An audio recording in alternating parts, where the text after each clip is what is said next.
This week on London Real, we have Mixed Martial Arts Trainer of the Year, Mike Dolce. Dolce Diet is a lifestyle-based approach to maximizing health, fitness, and longevity. It's returning to the basics. What has got our species to where we are today?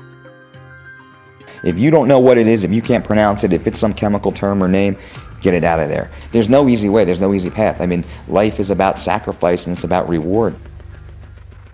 No pills, no powders, no potions. Is it true you actually cut weight with them? Absolutely. Mike, that's crazy.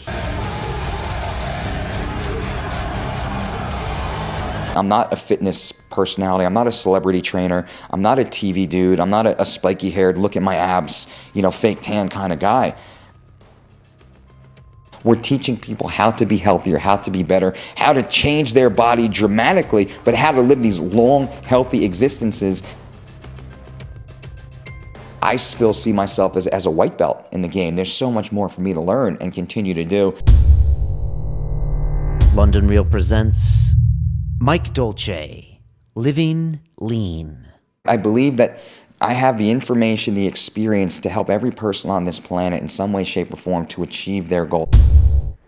Welcome back to London Real. It's springtime here in the UK, and it's nice not to see snow everywhere, which is probably what you're seeing if you're coming at us from the US, especially the East Coast. And I know it's going to be a crazy summer here. I'm already getting the feeling and the vibe of what it's going to be like. I must say, England in the summertime is something very special, and it makes all the rain and madness kind of worth it when you're here. If you haven't noticed, we have a gentleman by the name of Mr. Mike Dolce on the show this week, and I've been following Mike and his career for many years now, and we were just really happy to finally get him on the show when he was over here in the UK. He's actually no stranger to the UK. He spent some time here, I believe, up at the Wolf's Lair gym. I think it's outside of Birmingham, training Rampage Jackson. So he's actually logged his time here in England, and he's got a big fan base over here as well. But I first noticed Mike when he was a contestant on The Ultimate Fighter, which was the reality show for the UFC. And I know not all of you are fans of MMA, which is mixed martial arts. I'm not going to use that word cage fighting. Actually, I just did. But even if you're not, this is one of the organizations that has the top athletes in the world. And you might be watching the Sochi Olympics right now, and God bless those guys, but they do not compare when it comes to the athletic skill needed to go 25 minutes in the cage when someone's trying to knock your block off. And I've trained with fighters, and I attempt to do some fight training myself. I do not claim to be a fighter by any means, and it is hard work, and it really is a discipline. It's like running a game on yourself if you want to be in that fight game, whether it comes to training, nutrition, sparring, working, as Mike will say on this show, with a eight-year plan as far as your career and honing the skills that you need. So it's a pretty fantastic thing. But I was saying, I saw Mike on the Ultimate Fighter reality show. He was a contestant. He used to fight MMA, but he actually changed that up and realized that maybe he was a better trainer than he was a fighter, and he really reinvented himself. And this year he's been named the World MMA Trainer of the Year, and he really is that guy. He is the one that gets in there with the top champions and helps them make weight, helps them with their nutrition. And his famous tagline, which you'll see in the trailer, is no pills and no potions and no powders. And Mike, if there's one word I have to describe Mike, and it's in my blog, which I wrote briefly about him, which you can check out on our website, londonreal.tv, and that is that Mike is ultra congruent. He's got a message that he talks about on TV, but he lives that. He lives it 24/7, if there was ever a proper use of that phrase. And Mike, he gets up in the morning and he lives his diet, he lives his training, he goes in and moves in with the athletes, lives with them, cooks for them. He goes and makes weight with them. So one of the most unpleasant parts of a fighter's career is losing that final 20 pounds of weight before a fight. And Mike will actually log his own weight and lose his own 20 pounds. So he knows mentally what the fighter's going through, what they're needing, and how he can help them. And he does this like every week or two when he's helping people cut weight. And he's doing that as I speak right now with women's 135-pound champion Ronda Rousey. She's about to defend her title this week. Then he'll do it again with Johnny Hendricks in March of next month. Then he'll do it again in June with Vitor Belfort as he fights Chris Weidman for the title. So as Mike says, if you want to question his diet, all you have to do is turn on the television, because every week he's at the weigh-ins next to these fighters that are not only shredded, they're going to work their asses off the next day to try to retain or get that title. So you know, it was quite an honor having Mike there. And man, the sound bites, I was trying to cook this trailer up, and there's so many good sound bites, because when Mike speaks, he speaks with such conviction. It was really hard to cut it down to a minute. So I think you're really going to enjoy this episode. It was just me and him, and we had a good hour and a half plus of convo.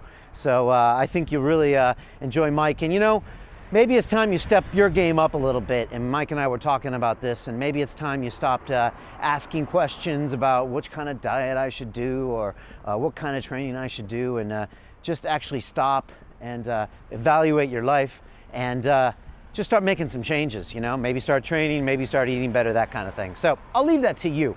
One way you could start is by getting yourself bulletproof. Yes, I served it on the show, and I drink it every day, and that's Bulletproof coffee. And it's not just a coffee, it's really a lifestyle and a way of looking at your body. You can call it biohacking if you want. You can call it just doing the right things, I guess is another way of saying it. But it's a great way to start, and that's with the coffee, which is a coffee that's free of molds and toxins. You mix it up with the grass-fed butter and the MCT oil, which is 18 times stronger than your typical coconut oil when it comes to the proper nutrients, and boom, you have this frothy latte-like drink. I tweeted out a video of the Bulletproof exec Dave Asprey making coffee, and it's a great little 6-minute video that gives you an idea of how to make it. And that's pretty much exactly how I make it every morning. And I've been drinking this for 6 months, and I feel great, and I look pretty good too.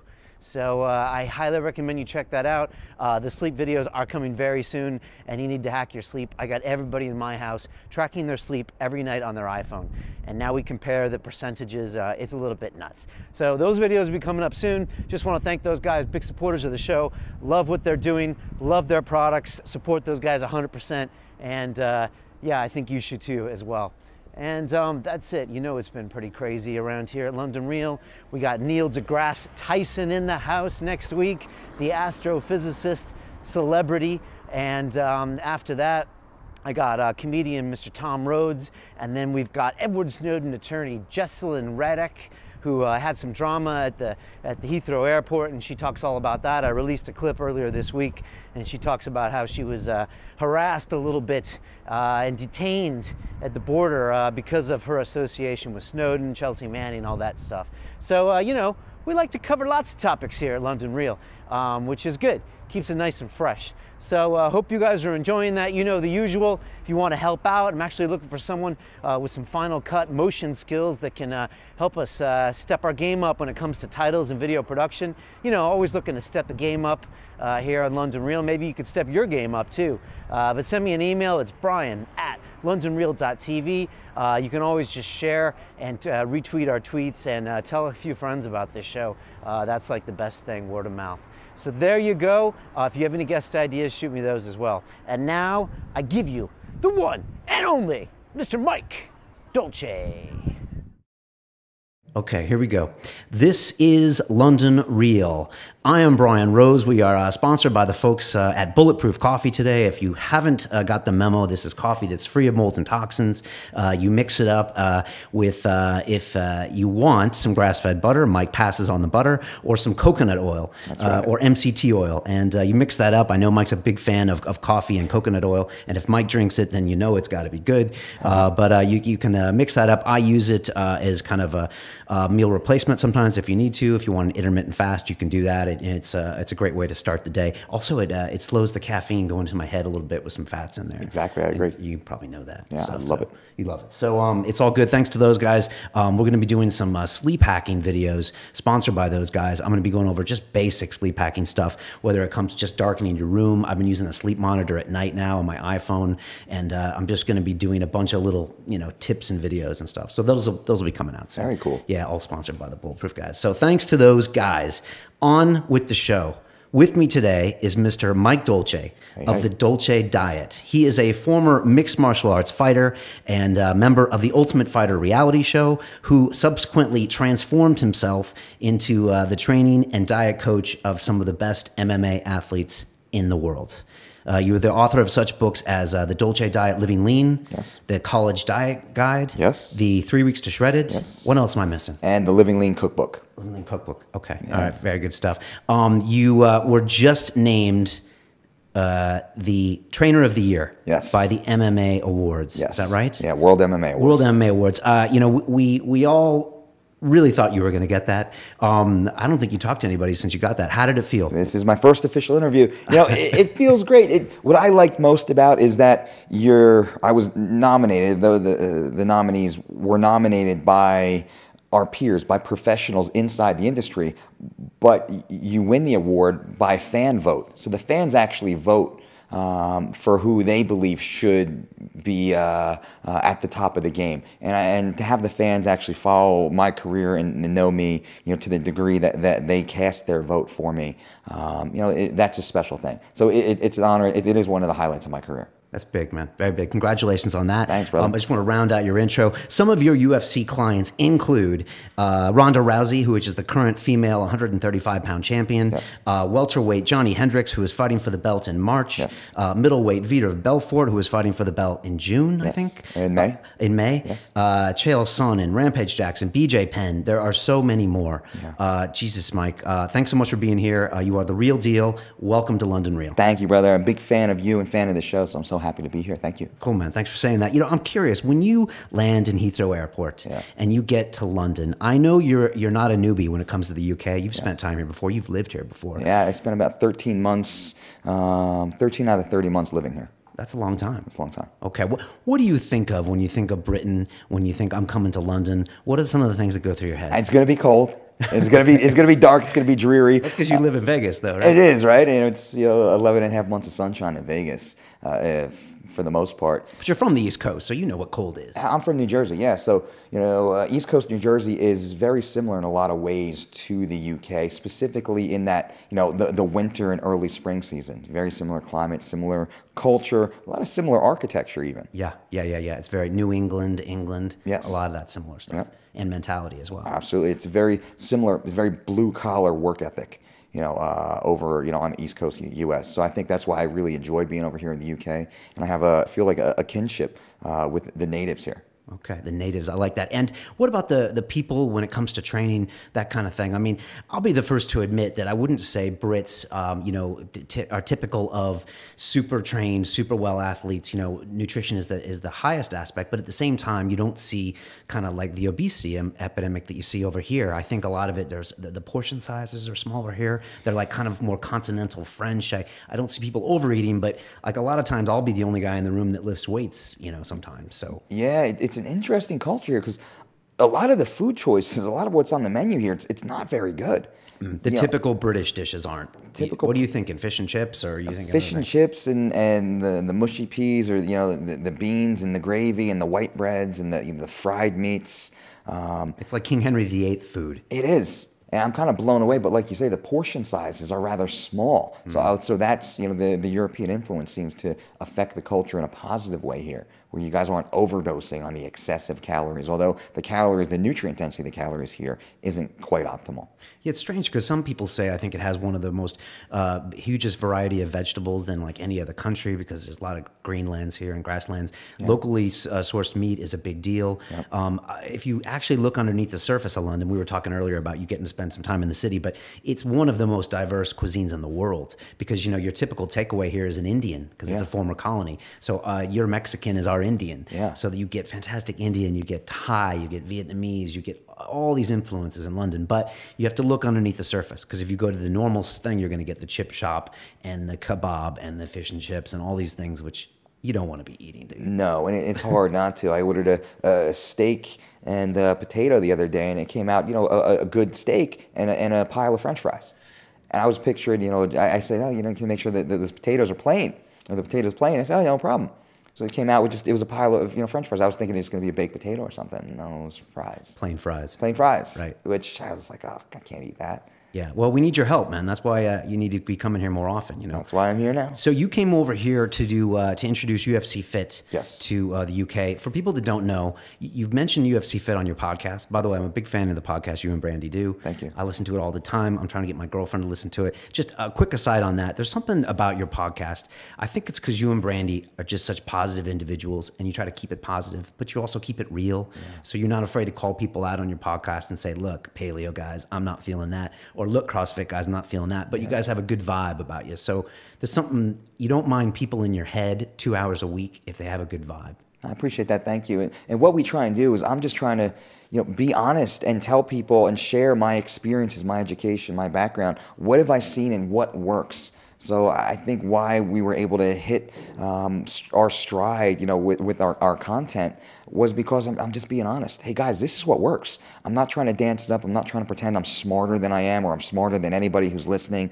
This is what I found that works, and that's what I'm reporting back immediately. Whether it's working for a world-class athlete or my 89-year-old grandmother, this is what's working, and this is what you should try to implement immediately. And it's nice to have Brandy around, who she keeps me keeps me real and keeps me honest from kind of floating away. So it's a fun little vibe that we have, and we enjoy it. Yeah, before we get to UFC Fit, can you just give us the basics of the Dolce diet? If people never met you before and didn't know anything about you, and you had to explain it in 5 or 6 phrases, which I think you already have, how would you break it down for them? The Dolce diet is a lifestyle-based approach to maximizing health, fitness, and longevity.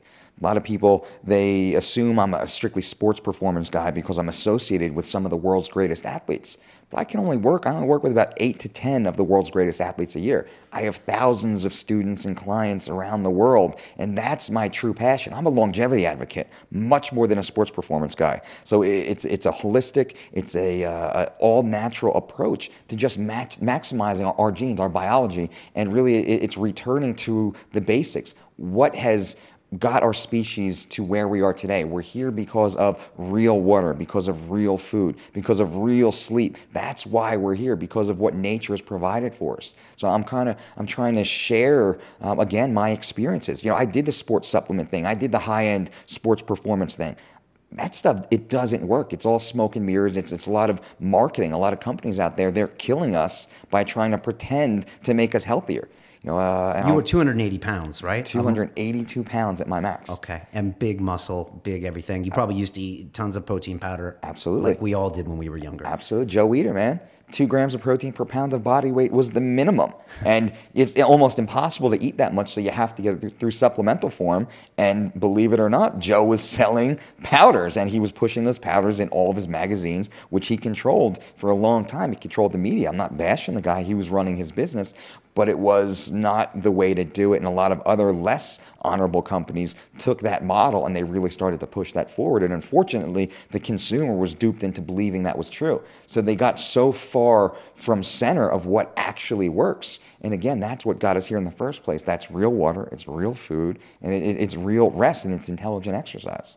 One of your lines is what? No pills, powders, or potions? No pills, no powders, no potions. It's working on me. That's it, man. I'll say it back to you. And just basic stuff. You say, your basic is don't count calories, make calories count. Yep. What are some of your other mantras? Don't count calories, make calories count. That's huge. It's the nutrient density that we're looking at. We're looking to maximize nutrient density and lower the caloric load. So the more nutrient dense your foods, and the most nutrient dense foods are earth-grown nutrients. That's real food that came from the planet in which the entire species has spawned from and continues to be here. If these principles did not work, our species would have died out long ago, and the same thing of every other species on the planet.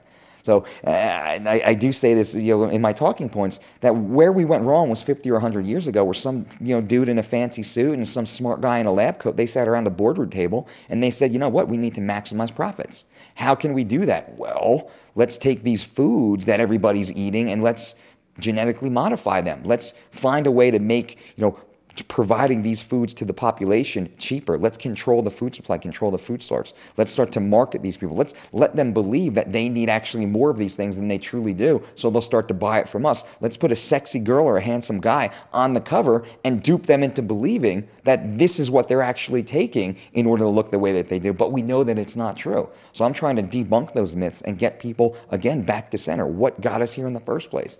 It's real food, healthy existence. That's really our base.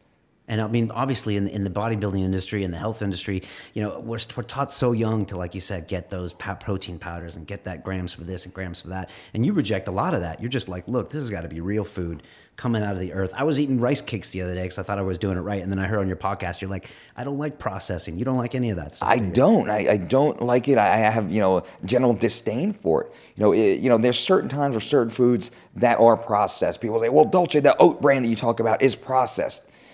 Very, very, very, very minimally, and we're talking about organic oats, and the only ingredient is oats. So if you do buy anything that's in a package that didn't come directly from the ground, you know, farm to table, if it didn't come directly that way, we'll grab the package, turn it around, and sometimes this reason is because of geographic location. You know, where you are, you know, right here in London, you might not have access to high quality, raw, fresh, organic foods. So you might have to get it that has been, you know, packaged or processed to some degree. Once you get that package, flip it around. I don't care about the macronutrients, the protein, the carb, the fats. I never pay attention to that stuff. I go straight to the ingredients. What's the ingredients in my oat brand? Well, it's oats. And that's it. And I can eat that. That's not a problem. So yes, that has been processed very minimally. So where I really want people to pay attention to is the chemicals. It's all the additives that have been put in to that food product. I was doing a Johnny Hendricks last training camp for George St. Pierre. We're driving in his truck. We're heading from his home in Dallas, Texas, to Stillwater, Oklahoma, to train at OSU, John Smith's, you know, world famous collegiate, you know, national champion wrestling team, where Johnny is training, and we're driving, and one of Johnny's training partners has, he's like, hey, Dolce, you want some of these almonds? These are good, right? And it's like these honey smoked almonds. And I was like, well, I got this bag of raw cashews right here, so I'm fine. He's like, oh man, these taste delicious. I said, well, what's in that? He's like, almonds. I said, no, we'll flip it around and read the ingredients. 12 different ingredients, only one of which was almonds. Everything else were chemicals in there. So now you tell me, is that good? Is that healthy? Do you want to pollute your body with that? What do those things do? It's like, oh, I have no idea. How the hell are you going to consume that, though? Why are you going to eat that? I mean, it's all chemicals. It's polluting the body. It's altering our genetic code, and it's causing, at the very least, it's causing a digestive disruption that's going to disallow our body from absorbing the nutrients that it should be. And now there's going to be a competition going on inside of our body to determine what does it truly need, what it doesn't need to process and get rid of. And then we talk about the toxicity and the pollution of what these ingredients are actually doing. And then what is that going to do to us for the next 5 years, 20 years, 50 years? What's that going to do to our offspring? Just the general constant contamination of products such as that. You know, Subway in the United States is going through a similar issue where one of the ingredients in their, quote, eat fresh, you know, food brand is an ingredient that's actually part of the rubberized material inside yoga mats. Well, that's what Subway is feeding us under the marketing genius of Eat Fresh. You know, Eat Fresh yoga mats. That's Subway's, you know, their new ploy, right? Right. So it's, I mean, a lot of these brands are a ruse, right? I mean, a lot of times it'll say, yeah, low in fat, and then you look at it and it's filled with sugar. Yep. Or you'll see, I mean, are you one of these guys that says if you read the ingredients on the back and you can't pronounce them or recognize them, then stay away from it? Absolutely. Okay. Absolutely. I said if a 4-year-old cannot say the ingredient or cannot identify what that ingredient is, well, that 4-year-old is smart enough to, you know, be your nutrition or dietitian and should be telling you don't eat that stuff. If you don't know what it is, if you can't pronounce it, if it's some chemical term or name, get it out of there. If the only thing that's in there, it's a real whole food source, that's all you should be eating. That's all we're supposed to be eating. Gotcha. And there's also a lot of sugars hiding in places like that. I'm guessing those honey-covered almonds had glucose and sucrose hidden in there somewhere. It had all sorts of garbage in there. I mean, sucralose and aspartame and acyl K. I'm saying that a little bit wrong right now. Those, I mean, any sort of artificial sweetener is poison. It is toxic. It will kill you. Maybe not today, maybe not tomorrow, but in time, it is going to degrade and take away your health. Okay, understood. You know, the Olympics have just started right here nearby in Russia, and the world looks to these athletes as the greatest athletes in the world, don't they? And this is the Winter Olympics. You could say maybe the summer is more, but, you know, they are considered great athletes. You work with mixed martial arts fighters every week. I mean, intimately. You live with them. You cook with them. You train with them. You're biased, but are these the greatest athletes in the world? And how do they compare to an Olympic athlete? Mixed martial art? No, mixed martial arts are by far the greatest athletes on the planet, bar none, because many Olympians step into our sport and don't fare very well at all. I mean, there's very few Olympic athletes that are able to compete at a high level inside mixed martial arts. Ronda Rousey is one of them, one of the few. Ronda Rousey, Sarah McMahon. I mean, Ronda's a bronze medalist in judo, Sarah's a silver medalist in wrestling, and they're competing now for the UFC female world title, 135 pounds. That is truly a world title fight between two world-class athletes. Outside of that, that list gets much, much, much smaller as far as the Olympians that were able to really step in and make this cut. Why the difference is the sport of mixed martial arts combines 5 different Olympic sports at minimum, and quite other cross-trained sports to really compete inside MMA. So I think that's why MMA is the best, because the demands even of a 15 or 25-minute mixed martial arts competition that employs the very specific skill set of 5 different Olympic sports. I mean, could you imagine an Olympian who trains in 5 different sports? Now, some of the greatest Olympians are the decathletes, in my opinion, because they have to be explosive, they have to have high levels of endurance, they have to have great flexibility. I mean, they have many different athletic attributes in order to do what they do and compete at such a high level. Some of the other, Olympians, shot putters maybe, and even sprinters, someone who's good in the 40 or the 100-yard sprint is typically terrible in the 3-mile or the marathon even. They're not well-rounded athletes like the MMA people are. Of course, I'm biased.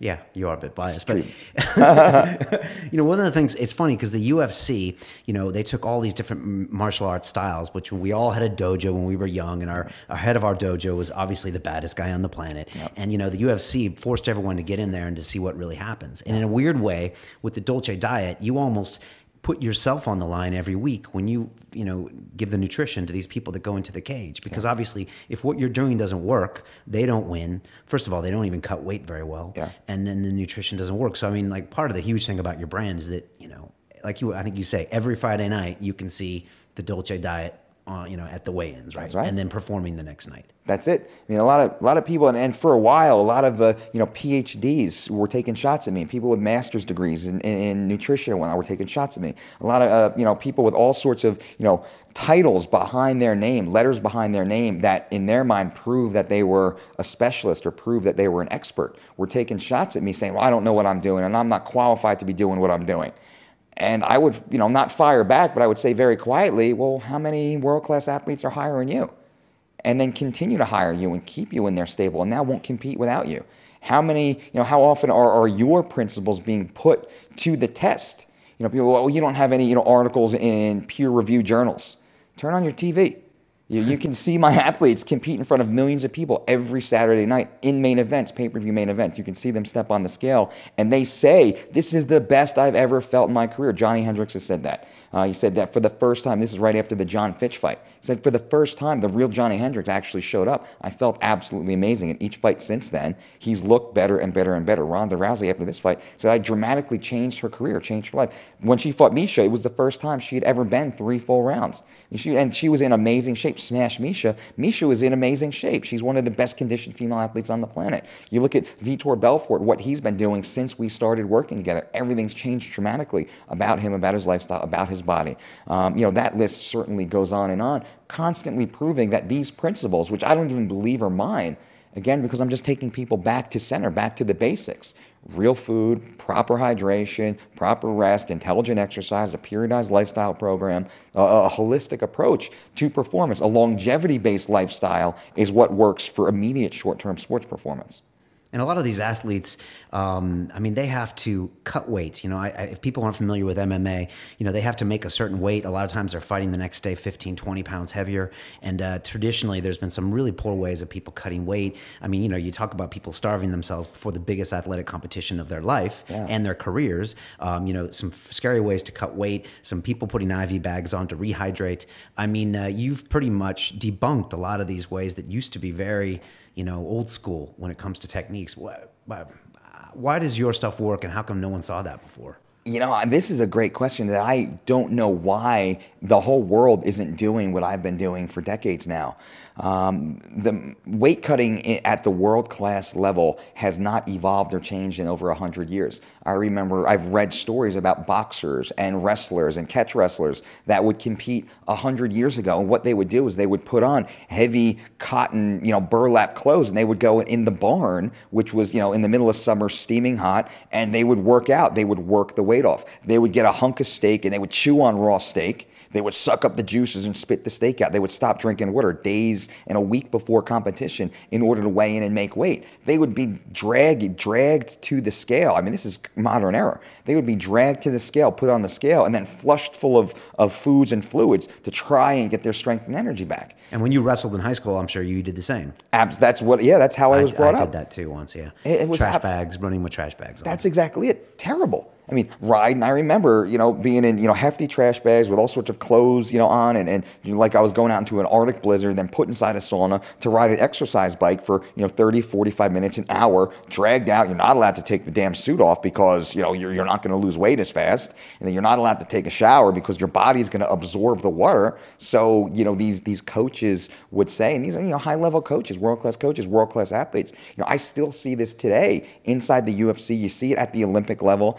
Coleman Scott is the American bronze medalist at the last Olympics, and he's one of my athletes that I did help him prepare for the Olympic Games. He was the only athlete cutting weight the proper way in Sydney. I believe it was Sydney. I forget the Olympic years now. And he said everybody thought he was not going to make weight. They didn't even know he was competing because of how healthy he looked. They thought he was injured and not competing because he wasn't all sucked out, dried out. He wasn't locking himself in the sauna like the rest of the team and the rest of the teams were. He was eating properly. He was fully fed. He was fully hydrated. And then he would just, squeeze out the last few, pounds of water, which he was only 2 or 3 pounds over on weigh-in day, made weight easily, no problem, was right back up to competition weight and looked absolutely amazing. So it's very rare that athletes do what we're currently doing following the Dolce diet program. And God, I have no idea why, because I've been talking about it. I've been working in this sport since 2002, before it was MMA, before there were unified rules, when it was back in NHB days. I've been talking about it. I'm very vocal, very honest about it. Just nobody, everyone thinks I'm lying. I mean, in the last 1 or 2 years, you've been pretty much the gold standard when it comes to MMA, nutrition. And so you think people would be hearing what you're saying. I would think they do. And, the athletes that do, and, I'm blessed that the greatest athletes on the planet, in my mind, they hire me, they keep me in, I become a part of their team, and we stick together year round. It's not just for weight cut fight week, it's year round. It becomes a 52-week-a-year periodized program. And they look, a guy like Nick Lentz, who is a great example of someone that follows the advice and suggestions that I've given him through the entire course of our relationship so far. He's put on 12 pounds of lean muscle while dropping 10 pounds in weight class. He went from being cut from the UFC to now being ranked as number 5 in the world. This is a kid, he's probably 3 fights away from a title fight. I mean, from a true title fight, and I believe a world title. Right. Living these very same simple principles. And he's not a genetic superior. He's a genetic inferior. He's a blue-collar guy that has to just grind his way to get to the top. And he dropped a weight class in his last fight from when he left the UFC. He was 155 pounds. He got cut from the UFC. Right. Was performing very poorly, and he stepped in, hired me. The UFC hired me, and when he called me, it was funny. He saw me working with Chael Sonnen, who was dropping from 233 to 185 over 6 weeks to fight Michael Bisping in that January card in Chicago, 2 years ago now. And Nick was fighting on that same card. And everybody, he's massive. You see Chael in person, he's a massive man. He's very, very big middleweight. He's a proper size light heavyweight. Well, with me, he makes middleweight no problem. So with Chael, he's not sitting in the sauna. He's eating food. He's staying hydrated. All the other athletes are just sucked up, dying. Nick is the exact same way, sucked up and dying. Barely makes 156 pounds. Feels like crap. Doesn't perform nearly to the best of his ability. And Chael goes out, beats Michael Bisping, who's probably, one of the top 3 most conditioned athletes in the entire game. Chael beats him in a grueling, battle back and forth. And Nick starts, hawking me, trying to hire me, trying to bring me in. And it was, it's unfortunate. I feel like a dick, but I can't answer the phone with every athlete that calls me. Yeah, that's what I want to ask you that. How do you decide who to work with? My number one criteria is, will I let this person in my home to eat dinner with my family, and how am I going to feel about that? Am I going to be comfortable? Am I going to feel safe and secure? That's my number one criteria. am I going to become emotionally invested in this man's life, in his family's life? Do I like this person? Is this person going to be in my life for the rest of my life? If I hesitate, if that answer is no, then I can't work with you. When I work with an athlete, they become a career athlete for me. I don't work with these athletes for the money. I don't work with these athletes for the fame. The only way I can do a good job is if I buy in 100%, and I want to see these people live the life that they deserve. I want to see them succeed. And it's awesome if my athletes win a world title. It's awesome if they make a shitload of money when they compete as a professional athlete. But I honestly don't care about that nearly as much as them being 120 years old, telling their great-great-grandchildren about when, Pop used to fight in the UFC or used to do this, and here's the photos of back in those days. When I work with an athlete, when I work with any client, I see longevity. I want them to just maximize their health, maximize their fitness, maximize their vitality while they're on this planet, so they can just, excel and share their experience and just, be with their family. That's my goal. And that's really what propels me forward. So when I do work with an athlete, that's my ultimate goal. And those are the ones that I buy into. And there's a lot of great athletes that I have that same feeling for. It's just the timing. I can't work with, I could work with 6, career athletes. And you think 6 athletes fighting 3 times a year. That's 18 fights a year. Fight week is a week long, so that's 18 weeks out of the year. If I add another week for, part of their training camp, well, 18, that's 36 weeks out of the year. I have a family also. Yeah. I have no time left for all the other businesses and projects and my own family. So it makes it very, very difficult to really take on these athletes. So that's my number one criteria. I don't care what place on the card they're going to be. I've turned down, UFC main events, and I've turned down professional baseball, basketball, football, pro wrestling, for high figure paydays to work with athletes that you've never heard of and probably won't ever hear of, because they're just not genetic superiors, but they're just great human beings that I wanted to see them do well, succeed, and be healthy. Have you coached anyone outside MMA? I have. You have, okay. They don't necessarily have to make the weight, but they have to be just more fit, more nutritious. More fit. They're just looking for some sort of change. And over the last 2 or 3 years, my phone is ringing a lot more. And it seems like a lot of athletes and celebrities want to work with me because it might be sexy right now to do so. My name's in the press a little bit more, or they think I can add them, maybe a little bit of star power, or they want to, show their management or their production house that they're going to take this thing serious. And, that it's very flattering, and it's a good thing, but I'm so invested in MMA and the UFC, and I'm loyal to the athletes I'm currently working with. I just don't have the time to make that jump. So from a business perspective, it's not the best decision, but from a personal perspective, I go with my gut. It's just very easy decisions. It doesn't mean I don't like or care about the other, professional. It's just there's seniority here and there's loyalty here, and I can't leave my guys and girls. Someone like Nick asks you to work with him. Do you say, okay, let's have a coffee and let me find out who you are? Or do you already have a vibe on him and you're already like, I like this guy? I knew Nick because I actually was working with a guy named Mark Bocek, who was, a top lightweight at that time. Bocek was fighting Nick Lentz. Nick was undefeated in the UFC at that time. It's 155 pounds. Bocek was coming down from 195 to fight at 155. To fight Nick Lentz, who was just surging at that point. Help Bocek. Bocek goes out and he beats Nick in a very tough but a boring fight. And so I studied and I get really invested in my athlete. So I know everything about their opponent. I know what their opponent does. I follow their Twitter feeds and, their whole lifestyle. I know what their family does. And, I want to know and understand who we're going to do this with. I'm all in. For my athletes, it's all consuming what I do. So I knew everything about Nick. I knew he was a great guy. Just a great guy. So I really liked and really respected him. And then when I get the phone call, I knew who Nick Lentz was. And finally, it took 6 weeks for me to really answer the phone. And the kid was that damn persistent. And that says something right there. Okay. This is a guy that's not going away. And that says a lot about his personality, the tenacity. And I picked up the phone. I said, what can I do for you, Nick? How can I help? I said, man, I saw what you did with Chael. And I'd like if you could work with me. I need help, and I had a really hard time, and I think it's affecting my performances. And I said, all right. I said, Nick, what's your goal here? My goal is to be a world champion.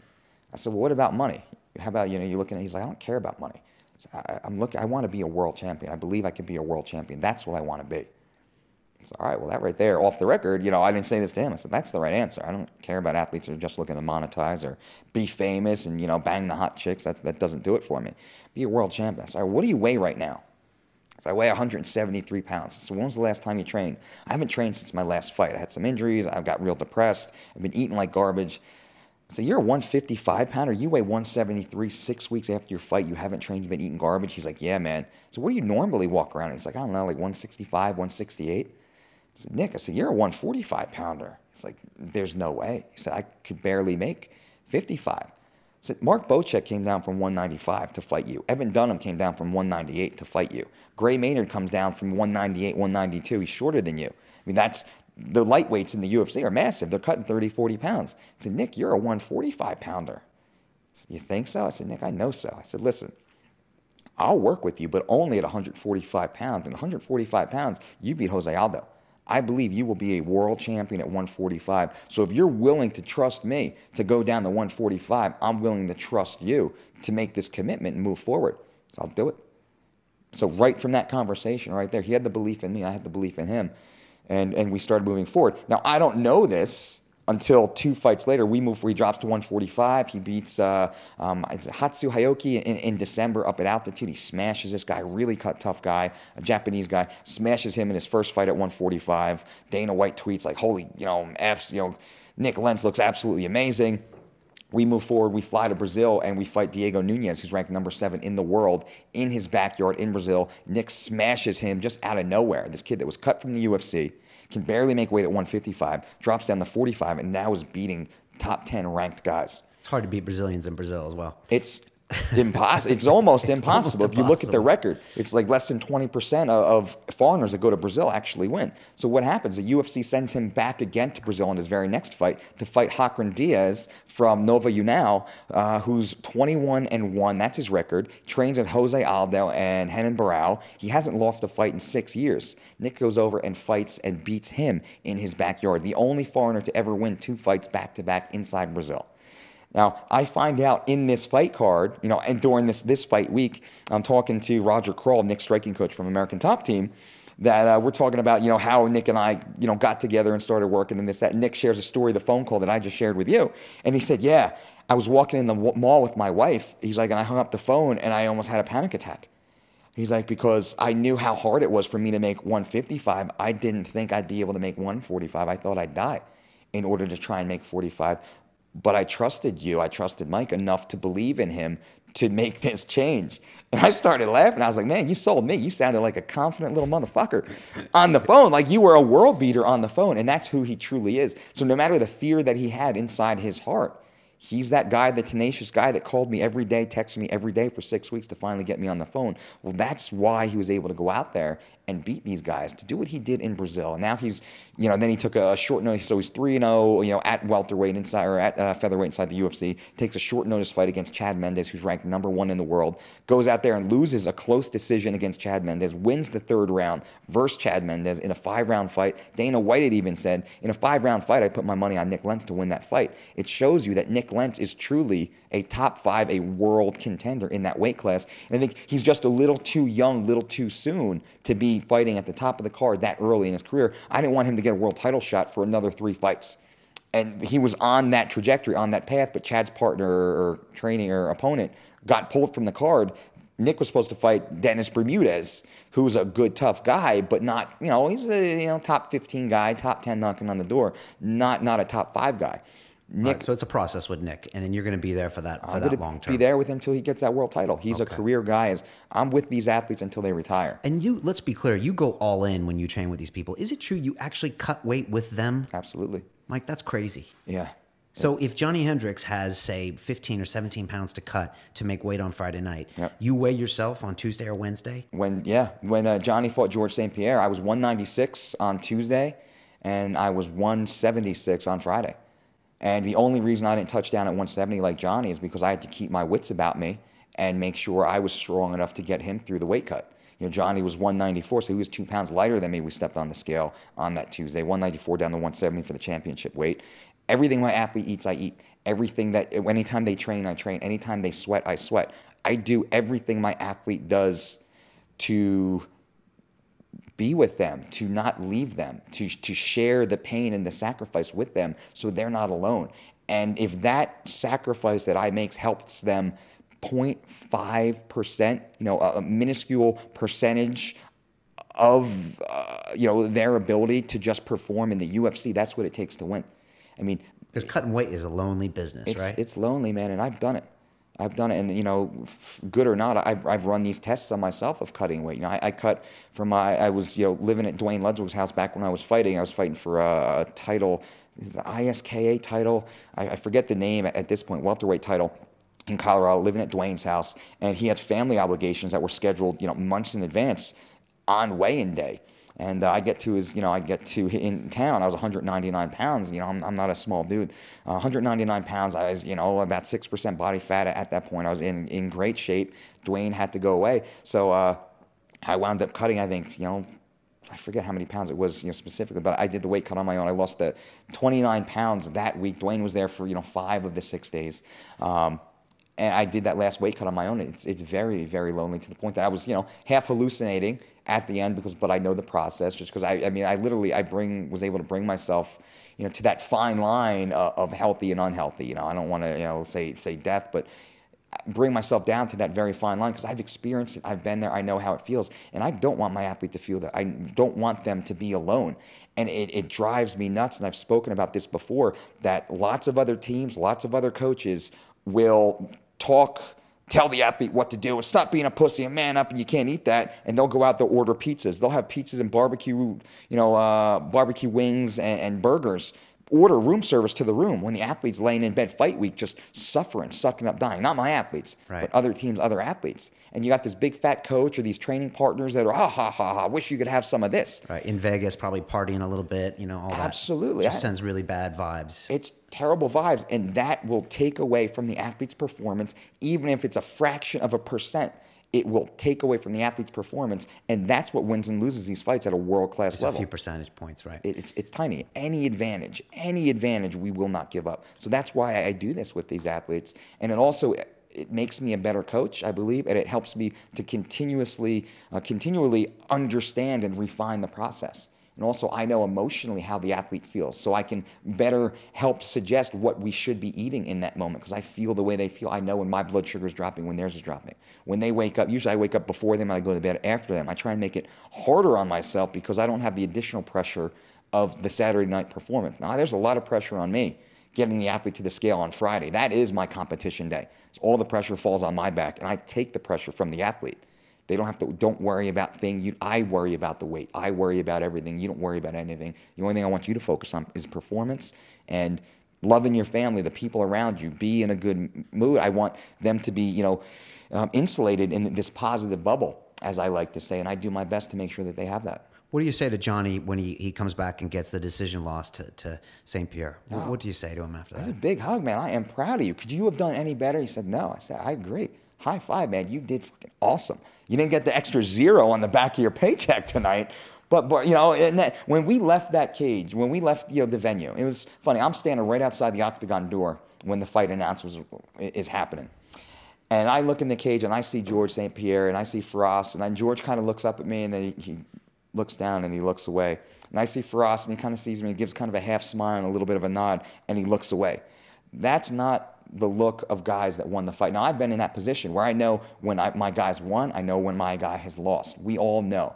Everybody who's watched the fight knows, but especially those who were intimately involved in the fight, we know better than anybody what happened. When they walked out of the cage, they just kind of gave me a quick nod, a quick shake, and they got the heck out of there. They wouldn't maintain eye contact with me. I was smiling. I felt like my guy won that fight. When we walked out of the octagon, when we went backstage, we felt like we won. The next morning when we woke up, if your athlete loses, when my athletes lose, I mean, it's not so much about the sport. It's about the goal, not attaining a goal, and all the sacrifice you go through. And there's just this pit in my stomach when my athlete doesn't, perform to the best of their ability, which I can't recall that actually happening in a long, long time. But when they don't get the win, or they get, like Mike Pyle, amazing training camp, flies out to Boston, he gets knocked out in a minute or so. He didn't even get a chance to fight. the pit I had in my stomach from that. He didn't even get a chance to fight. Matt Brown's a super tough guy, but I just felt sick for days afterwards. That fight with Johnny, I woke up the next day as if my guy won. I felt great. It was beautiful blue skies, the sun shining. I mean, I know George and his team did not feel like that. So what do I say to Johnny afterwards? I'm proud of you, man, because he couldn't have done any better. When you take on a fighter, you put your reputation on the line. And what happens when you take on a fighter and, 4 weeks out, he is not doing what you're telling him to do? He's skipping meals. He's cheating things. I mean, I'm a big fan of Rampage Jackson. I've always loved him, but he's saying things like you're giving him Nutella sandwiches. Yeah. I don't believe that, by the way. Thank you. But what do you do when an athlete doesn't do what you say? I have a heart-to-heart. I'm a straight shooter. I said, what the fuck are you doing, man? What are you doing? And with Rampage, I love the guy. I feel like he's an estranged brother now. We went through a lot. We met in 2008 when I was a cast member on The Ultimate Fighter. Though I was a cast member on the show, I became his coach while being on the show. I became an honorary part of the coaching staff on that show. I cornered every athlete on our team on that show, plus 2 athletes, Dante Rivera and Matt Brown, on the other team on that show, which shows you I've always been more of a coach than I have been an athlete. But with Rampage, I felt this bond with this guy. He had I had a tough life coming up, a lot of struggle to get to where I got to. Rampage had a very similar story in his own way, and we bonded immediately. So years later, I see the things that he said about me, which is just pure lies, it's BS. And when he's not doing the things that he should be, he's getting in his own way of success. I said, why am I here? Why am I spending 11 weeks on another continent away from my family, who I love, to be with you when you're smoking cigarettes, eating candy bars, and having, nacho cheese chips, I don't even know what they're called, in the movie theater? What are you doing, man? Why am I here? So I don't know what your fucking problem is. And, back when I was fighting in Pride, I was living on McDonald's every day and this, that. I said, that may be shit. That's because you're so goddamn talented. Imagine if you did everything correctly from day one, you would have been a multimillionaire in your early mid-20s instead of that happening when you're in your early 30s. You would have been retired now with multiple titles around your waist and not having to fight anymore, because he was going through a lot of trials and tribulations where he didn't want to go through these training camps anymore. He was sore, he was beaten, bruised, and tired. He wanted to start the next chapter of his life, but he was trying to secure a lifestyle for his family, which I really respect that. I said, Quentin, in my opinion, you're the greatest athlete on the planet, and you're not maximizing your ability. You brought me over here to help you. Why am I here? I want to go home. I'm not going to be a part of this. Win or lose, keep your fucking money. I don't want that. That's not why I'm here. I'm here to help my friend succeed and achieve his goals, and you're not living up to that end of the bargain. I'm waking up before you every day. I'm going for the runs with you every day when all the other training partners are fucking drunk. All the guys that smoke cigarettes and eat candy and drink beers, they're not here in the mornings. I'm here in these dark, cold mornings with you. I'm making the food and eating it with you. I'm the guy that's losing the fucking 20 pounds during fight week with you. What are you doing? Why am I working harder for you than you are for yourself? And there was a bit of a revelation in that time. And I'm thinking of a very specific instance what was around that candy bar era. And he turned the corner and actually switched it on and looked great. So that's what I do. I have a heart-to-heart. And if the athlete doesn't switch on and act and do the things that they have to do, if they just give me lip service, I'm out of there. I mean, I've turned away large 5-figure paydays from athletes to not do a damn thing. I don't want that. I would rather make a couple $100 to work with some dude that is only making a few $1,000 that's going to do everything I say and be fully vested. That's what gets me out of the bed anymore. And that's what fires me up. So you've had to walk away from fighters before? Absolutely. Okay. Yeah.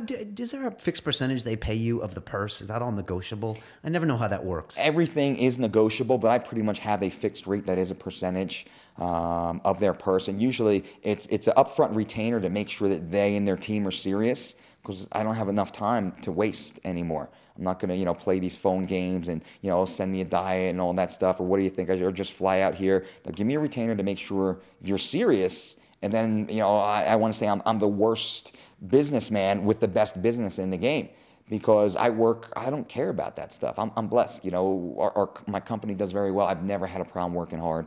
I try and be an intelligent guy. I'm very savvy. I don't want to say frugal, because I'm certainly not cheap. I spend money on friends. But I live a very simple life, my wife and I.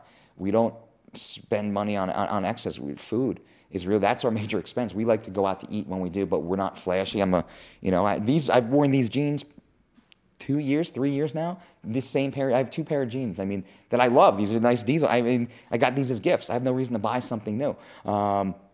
So, there is a fixed percentage that the athletes pay me. And then also, what does the athlete do for me as far as notoriety? Will they help me, sell more books or bring other business opportunities to me? And I take that into consideration where I don't have to, because the value that I add, many of the athletes that I work with add zeros to the back of their paycheck. By working with me through the affiliation with me through fight night bonuses or getting to the next tier in their UFC contract or other bringing in brand new sponsors. I mean, we're talking about millions of dollars athletes actually create in their career through our association because I'm able to help them maximize their performance. Right. Where you look at a kid like John Lineker. John Lineker gives up 20% of his purse because he misses weight, at other points in his career. He almost missed weight in his last fight. Well, that's that risk of missing 20% of your purse, not just the 20% of your purse, but now you're not going to get the future title fight. And I believe Lineker, he's not going to fight for the title anytime soon. He might never have the opportunity to fight for a title again. Well, he just lost out on millions of dollars because he cut weight improperly. He, discredited himself within the organization that now can't believe in him, and he ruined his opportunity to make millions of dollars inside the sport because I believe they were trying to be cheap and not pay me a very small percentage of a very small purse. Kid's not making a lot of money right now. Right, okay. You were working with him and then you stopped working with him? Yeah, his team brought me in because of Dan Lambert, who's one of the most honorable, respectable guys in the game, said, hey, Dolce, listen, Lineker is going to become a part of American Top Team. Would you work with him? This is after he missed weight when he fought over here in Manchester and fought, I think, Phil Harris. Missed weight, big media event. He goes out there, destroys Phil Harris. And, Sean Shelby, who's a matchmaker for that division, the UFC, and Dana White both say, this kid is a world beater. He'll get the next title shot, but he's got to make weight in his next fight, and he's got to look good.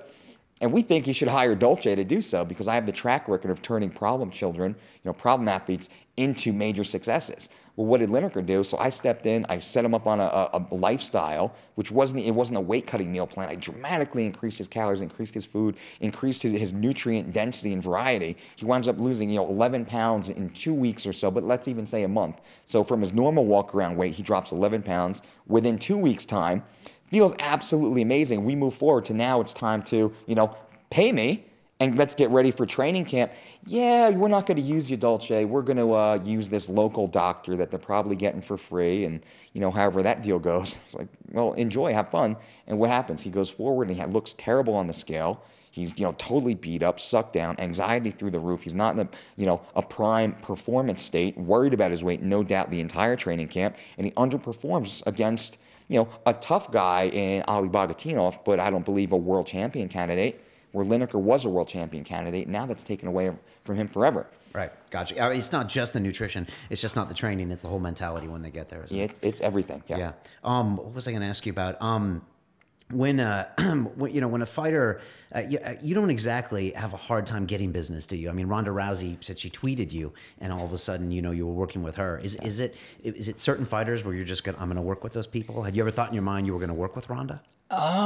No, I didn't. I saw what Ronda was doing, and I didn't want to say, I think that she should be working with me, but I saw many flaws in what she was doing with her nutrition program. That whole 1 meal a day diet is bunk. It's from a very unmotivated coach or uninformed coach. I didn't know she was doing that. Was she pretty public about that? She was public about it, yeah. She's eating 1 meal a day, and then she would graze on a handful of blueberries and some coffee if she got really hungry. Well, a girl that trains as hard as Ronda Rousey cannot live on 1 meal a day. And that 1 meal a day she was eating was a very paleo-style meal that was not giving her all the nutrition that she would need. Anyway, even if she was eating that same meal 6 times a day, she wouldn't have the proper nutrition. My mind was blown. The reason why she was winning was because she's such a talented athlete and so hardworking. She was extremely sick, broken down. Her fingernails were constantly breaking. Her hair was thin and brittle. She had this, hole in her hand that kept getting bigger and bigger that was not healing from just traditional pad work. Little scratch got bigger and bigger and bigger, and she's got the photos from it. So she tweets me, gets in touch, and she and I became friends, a year or two before. She was part of the UFC Fit filming. She came in and, assistant coached star coach, celebrity coach on The Ultimate Fighter. She's got a relationship with Chael. And we hit it off. Friends, super cool chick, very cool. And then she reaches out and says, hey, Dolce, would you work with me? Here's what's going on. I said, absolutely. Somebody that I would invite into my home, somebody that I care about on a personal level, and somebody that I do want to see succeed, not just through their MMA career, but for the rest of their life. I believe in her as a human being, not just professionally. So, working with somebody like her is special. But I do get those texts and tweets and phone calls quite often. BJ Penn is another one. BJ Penn wants to make the drop to 145 pounds. Well, when a guy like BJ Penn, two-time, two-division world champion, reaches out to you and says, hey, I want to, do something that nobody's ever done before, and you're the guy that I believe can help me do it. Well, that's special for you. That's worth making the distance. You're going to fly to Hawaii and train with him? Already have. Jesus Christ. Yeah, in October, I went and spent 8 days with BJ, living with him and his family, and what an amazing person. I host another show in these same studios. It's called Silicon Reel, and it's all about London tech startup companies in here. Yeah. And there's a word that people use in tech startups. It's called scalability. Okay. Can you scale your business model? Yeah. And you are cutting weight every week, for these fighters, or, you're working with this guy. I mean, I know this isn't your main goal, but your business isn't very scalable. Yeah. Because Mike has got to be there. And I mean, just the weight cuts alone is enough to just, It's brutal. And your time is a very precious resource. There's no Dolce Jr. that can go do these jobs right now. Do you think you're going to have a team of guys at some point? We do, to a degree. I mean, we're working on a certification program for other coaches that can start learning the things that I do. And, we're learning a way, or trying to find a way to scale that out properly to not deceive the public. I don't want people to think that anybody can just jump in and train a guy like Vitor Belfort or a lady like Ronda Rousey. It's just not possible. It's taken my entire lifetime of experience to do what I do. From me laying on a floor, passing out, not knowing if I'm going to wake up or not, cutting weight on my own right, years ago, 20 years ago, to having gone through, probably 2,000 to 3,000 weight cuts, with all the various athletes I've gone through, from wrestling all the way through the world of MMA. So I don't want to deceive the public, but I do want to start educating other coaches and trainers out there in what I do, the methodology I use. So, scalability is a hard thing to say, and that's one of the reasons why I write the books and we put the podcast out there, to content delivery. This is what I'm doing. This is why I'm doing it. Some of this stuff flies in the face of traditional science or what other, established, quote, experts are saying that you should be doing. But you look at the results that we're having. Nobody has the results that we're having right now. And these are the reasons why, and this is what I'm talking about. So can we scale this and monetize this business model? In a certain degree, no. I mean, I could bring in a lot of coaches immediately, and I could charge them, $1,500, $3,000 to do a multi-day seminar, and I could make them pay me, $50 or $100 a month to retain their status as a Dolce Diet, certified coach. And I could probably make more money than I'm making right now just doing that alone, but that's not something I'm going to do, because it's not fair to the athlete. It's not fair to the end user of that. So now I think it's just more content creation. Keep putting that information out there. And I still see myself as a white belt in the game. There's so much more for me to learn and continue to do. And until I have a much firmer grasp on that is when maybe I'll look to do that a little bit more. That's a white belt in business, is what you're saying. Yeah, a white belt, even as a coach. Okay. It's kind of weird, because everything I've done well, I look at and I see what I could have done better. So I'm never satisfied. I'm never happy, no matter what I've done with any of the athletes. Every Friday, Friday on the scale at the weigh-in, every Saturday, it's like, God, we could have done this just a little bit better. If they did this, at this moment, that would have helped maybe just a little bit more. And then the next week, I work with another high-level athlete. It's like, shit, I fixed that last problem with the other athlete, and we implemented it here. But then this thing could have been done a little bit better.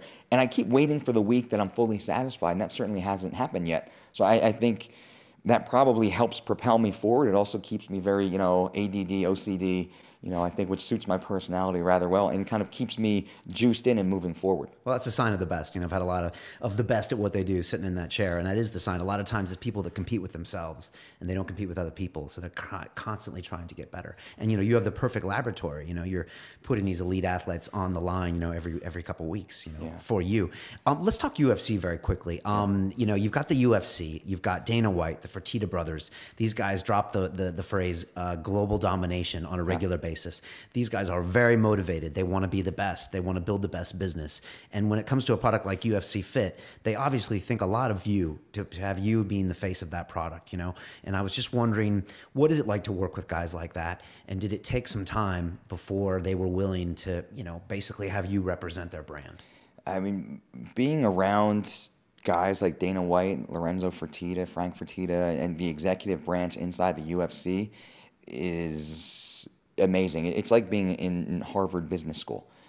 To be exposed to those men and what they've done in the sport and what they're continuing to do, just their broad vision and their ability to function and operate their company at such a global scale, yet remain so small as, you know, a very close-knit family mom and pop shop, has taught me so much personally about business, but also about the sport of MMA, and really expanded my mind and my horizons as what is possible on a global platform.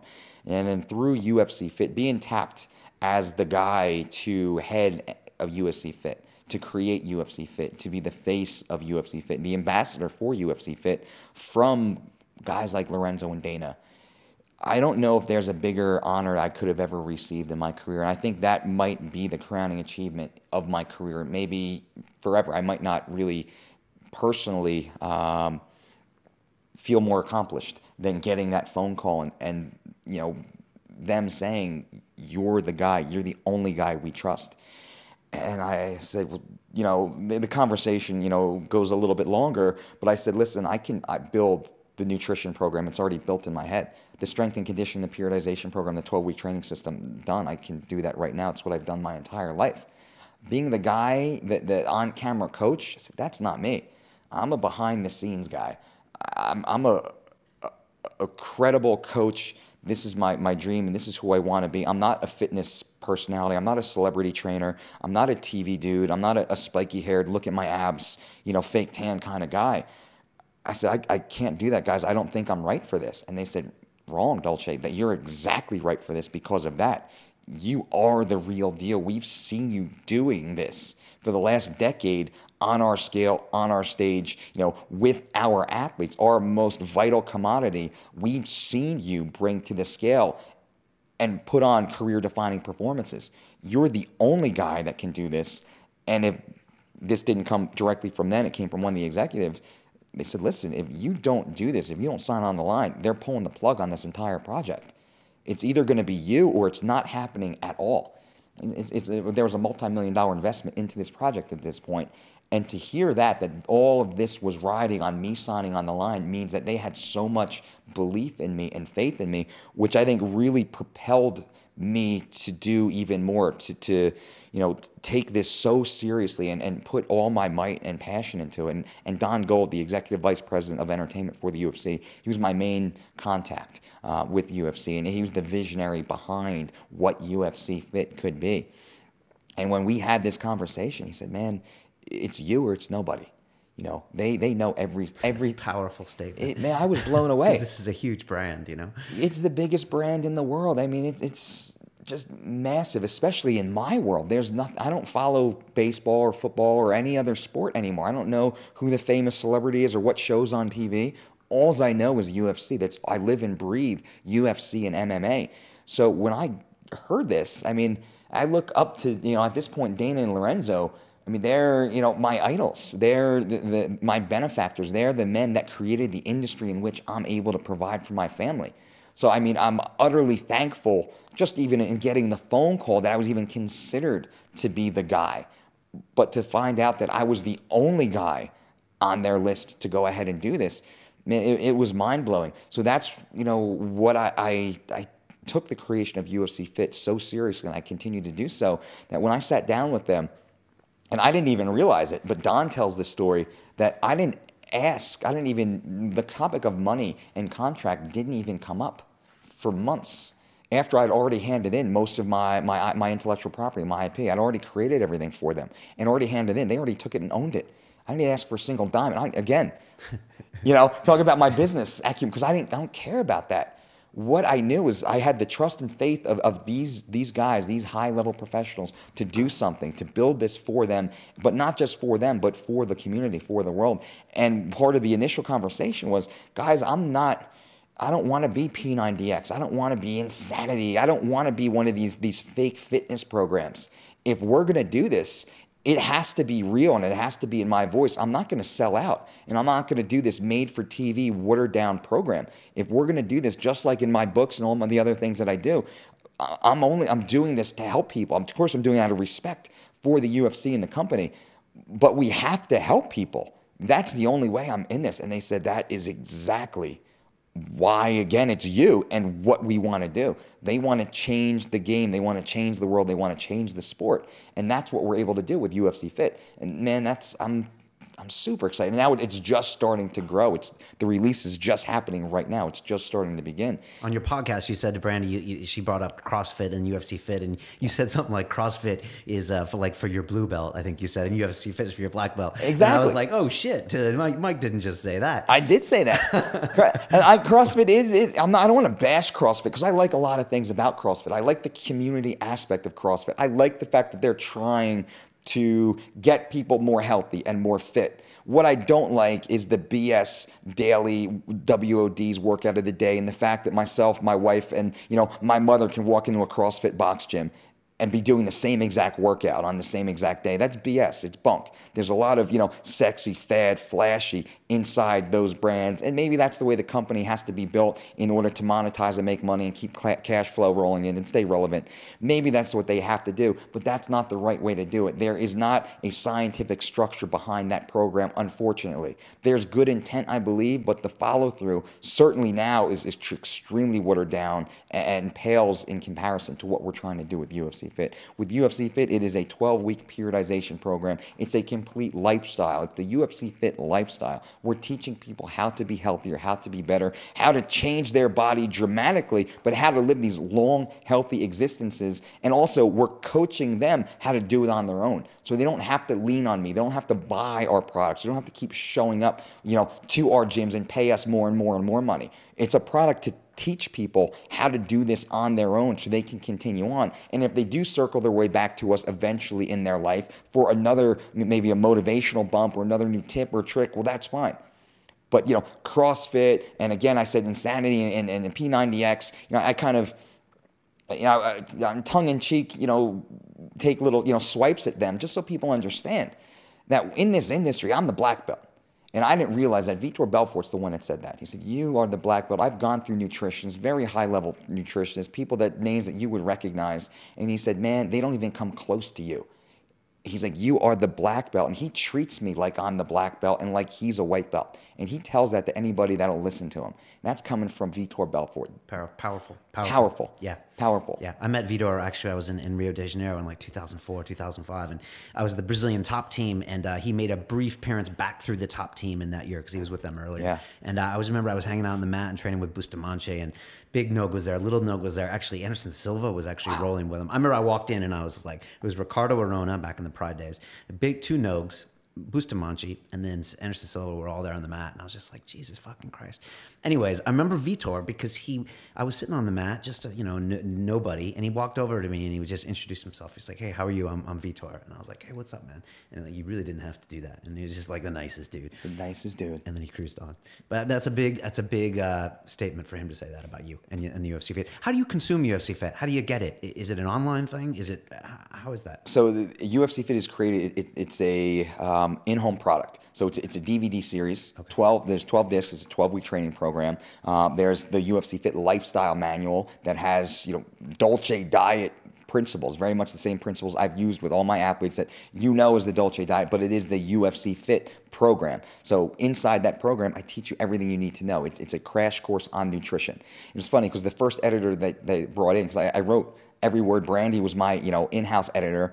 We wrote the entire manual, and then we brought in outside editor to come in and really package it and get it ready for sale. So the first editor we brought in, he kind of read through it. He was this former, bodybuilding guy. He read through it and was like, well, what do you think? He's like, well, it's kind of basic, isn't it? So, well, it's an educational resource to teach people that aren't professional athletes how to get in shape. He's like, well, you might as well tell them that they're going to need a fork and spoon in order to eat these meals. I said, all right, well, you know, I'll talk to you later. And I never get hot or heated. And I called the executive. I said, this guy is full of shit. He's the wrong guy for this. He does not know what he's talking about. And we had the conversation. They believed in me enough to put him on a plane and send him back to whatever, you know, ivory tower that he thinks he came from. And we brought in Tom Gerbasi, who's, you know, one of the UFC writers. He's a very, very credentialed journalist in his own right. And he was the one that actually helped fine-tune the book. So it's a 12-disc DVD series. It's the you know, lifestyle program that has the meal plan. It has the recipes. It has all the science and education that you need to immediately change your life. And it blows people's minds in the simplicity of it, of how basic, how simple it is, you know, grocery list and everything like that, the training chart. So you just follow along what I've created and it will build you. So we had this, you know, we wanted to test it out. The UFC wanted to test it out to make sure it actually works. So we brought in 35, you know, individuals from the Southern California area, from, you know, plastic surgeons, attorneys, accountants, you know, unemployed, just people from all walks of a tattoo artist, people from all walks of life, police officer, dancer, you know, all walks of life to do the program. And every single person had phenomenal results. The results were so good that the attorney said you can't print these results without very clear disclaimers that these results are not typical. And Don Golden and I, we were like, what are you talking about? Every person had the same exact results. How do you say they're not typical? They said, well, it's not typical compared to what's going on in the industry. And we were like, well, that we like that disclaimer because that shows you the differentiation between our product and every other product, how well our product works. So that's how you get it. You go to ufcfit.com. Okay. And that's how you can. And we can get it in the UK now. You can. Well, right now, and why I'm here in the UK is to announce the official launch of the UFC Fit programming inside Gymbox. Okay. So if you're familiar with the Gymbox, yeah, I know Gymbox. Yeah. Right here in London. So we're going to have 2 classes a week inside Gymbox. I taught a master trainers class to the coaches, to the trainers inside Gymbox. So now they will be teaching versions of UFC Fit, you know, the preliminary versions of the UFC Fit to get it up and running. But soon the in-home training system will be available nationwide. It's already available in Australia. It was the #1 selling product in Australia during the month of December. It was released December 1st during that UFC Fight Week. Became the #1 selling product in the entire country during that week. It sold out of the largest retail chain to the point that they couldn't even get a reorder immediately, which is absolutely insane. That's ridiculous. Right out of the gate with not a lot of media behind it just yet. And there's other fitness products that are pretty, you know, doing very well over there. And we just came out of the gate and crushed everybody. And we think as time goes and people continue to see how well it is, it's going to change the world. We have the UFC's name and logo. It's the only fitness program endorsed by the UFC, which is a huge stamp of approval. It has my experience and science built into the program, which you look at my athletes, just turn on your TV, like I say, you can see the results, just listen to the athletes talk. It's that same science, but made for the in-home use, for people that don't want to get punched or kicked in the face, people that may never want to compete or step inside the octagon, but do want that body. They do want to train different. They want to do something different outside of the bench presses and the treadmills and the bicep curls and, you know, the insane, you know, other type of workouts that are really just, you know, we're going to throw some really hard stuff, we're going to scream into the camera, and we're going to sell you it for $120. Those are the other programs. That's not what UFC Fit is. Wow, I'm really excited about that. And I do think, yeah, it could be totally one to dominate the world when it comes from a fitness perspective. You know, I want to ask you a personal question. You've been quoted as your dream Friday evening being a heavy squat session in the gym. Yeah. Is that true? That's true. Okay. And that's always been true about you. That's true. That's what I grew up doing. Friday nights were squat nights. Okay. I'm not going to the clubs. I'm not partying. I'm not doing that. I'm going to the gym. I'm training to get better. I'm going to challenge myself, push myself, maybe throw up in the bucket next to the squat rack. And we'd say, you know, Friday night, that's where we go to church. We go to pray at the altar. That's the squat rack. You also, I remember having a quote. I think you were with one of your UFC fighters, and I think you said that there was some party at a club, and it was a few weeks before, you know, a fight, and he wasn't going to drink or anything, but he's like, I'm thinking about going. Yep. And you asked him a question. You said, will there be any other current world champions at that party? Yeah. Partying. And then he said, well, no.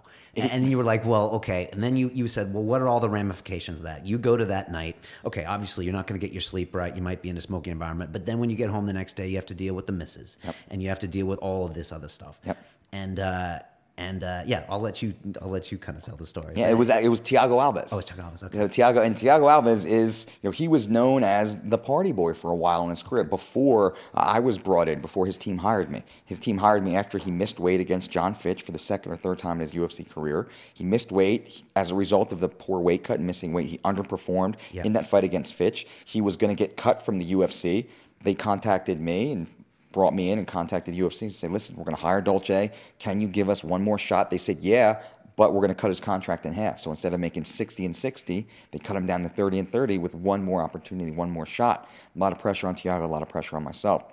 Getting into that training camp, I got Thiago in absolutely amazing shape. He just flies up to Montreal. He beats the hell out of John Howard. If you see John Howard just beat up Uriah Hall. He beat I forget the other kid's name. Really a tough other guy. He just beat John Howard's on a winning streak in the UFC right now. Thiago flew in, just kicked the crap out of him, and really recharged his career, recreated himself. Okay. As we started going forward, he lives in Miami, Florida, and he still is. I mean, I don't want to say he's a party guy, but he's a guy that's very much in that culture, in that Southern Florida, Miami lifestyle. He's got lots of famous celebrity superstar friends, and there's this big party going on that night for some big opening event, which is, I guess, very normal when you're living down in that area. And he's like, hey, coach, you mind? I'm going to go to this, club and do this thing. Don't worry, I'm not going to drink. I was like,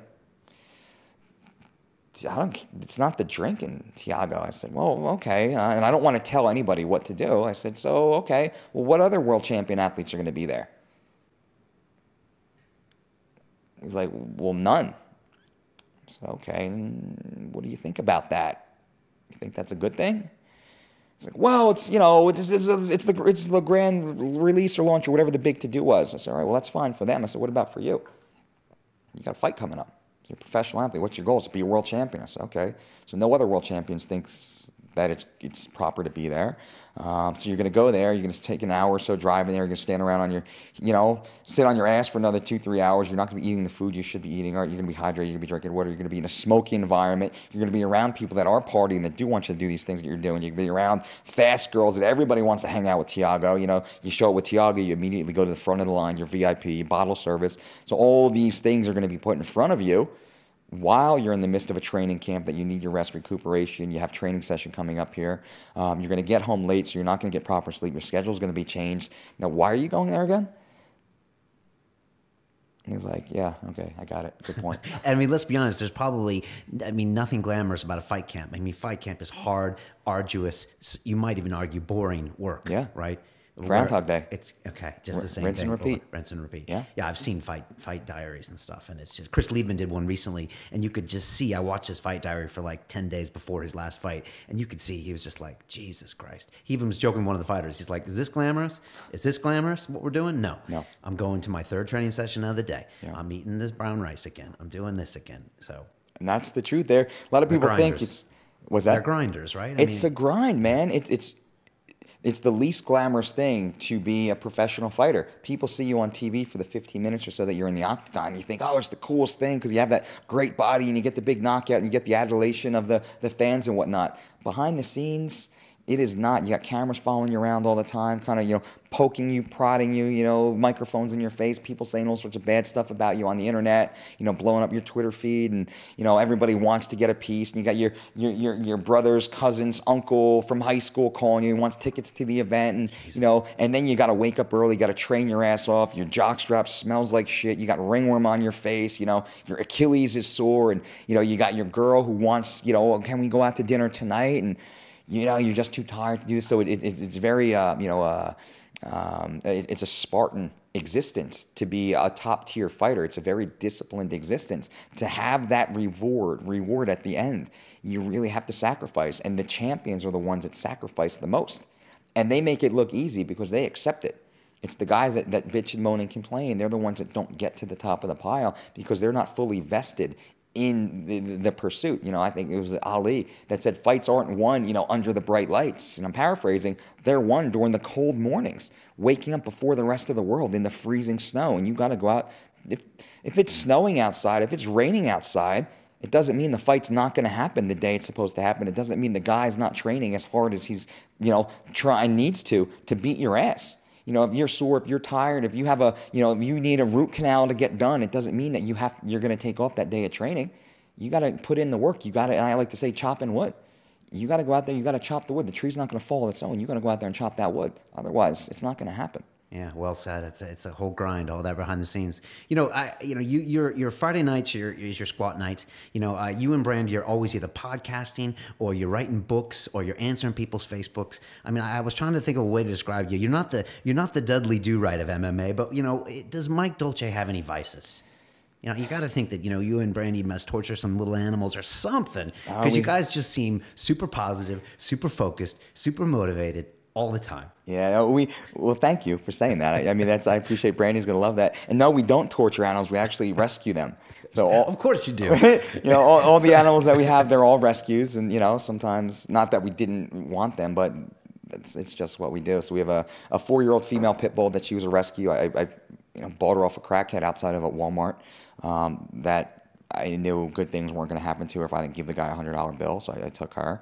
And we bought the longest standing resident from the Oregon Humane Society. He was a 6-year-old mutt, Conrad, who's now 15 years old. He is on the Dolce diet.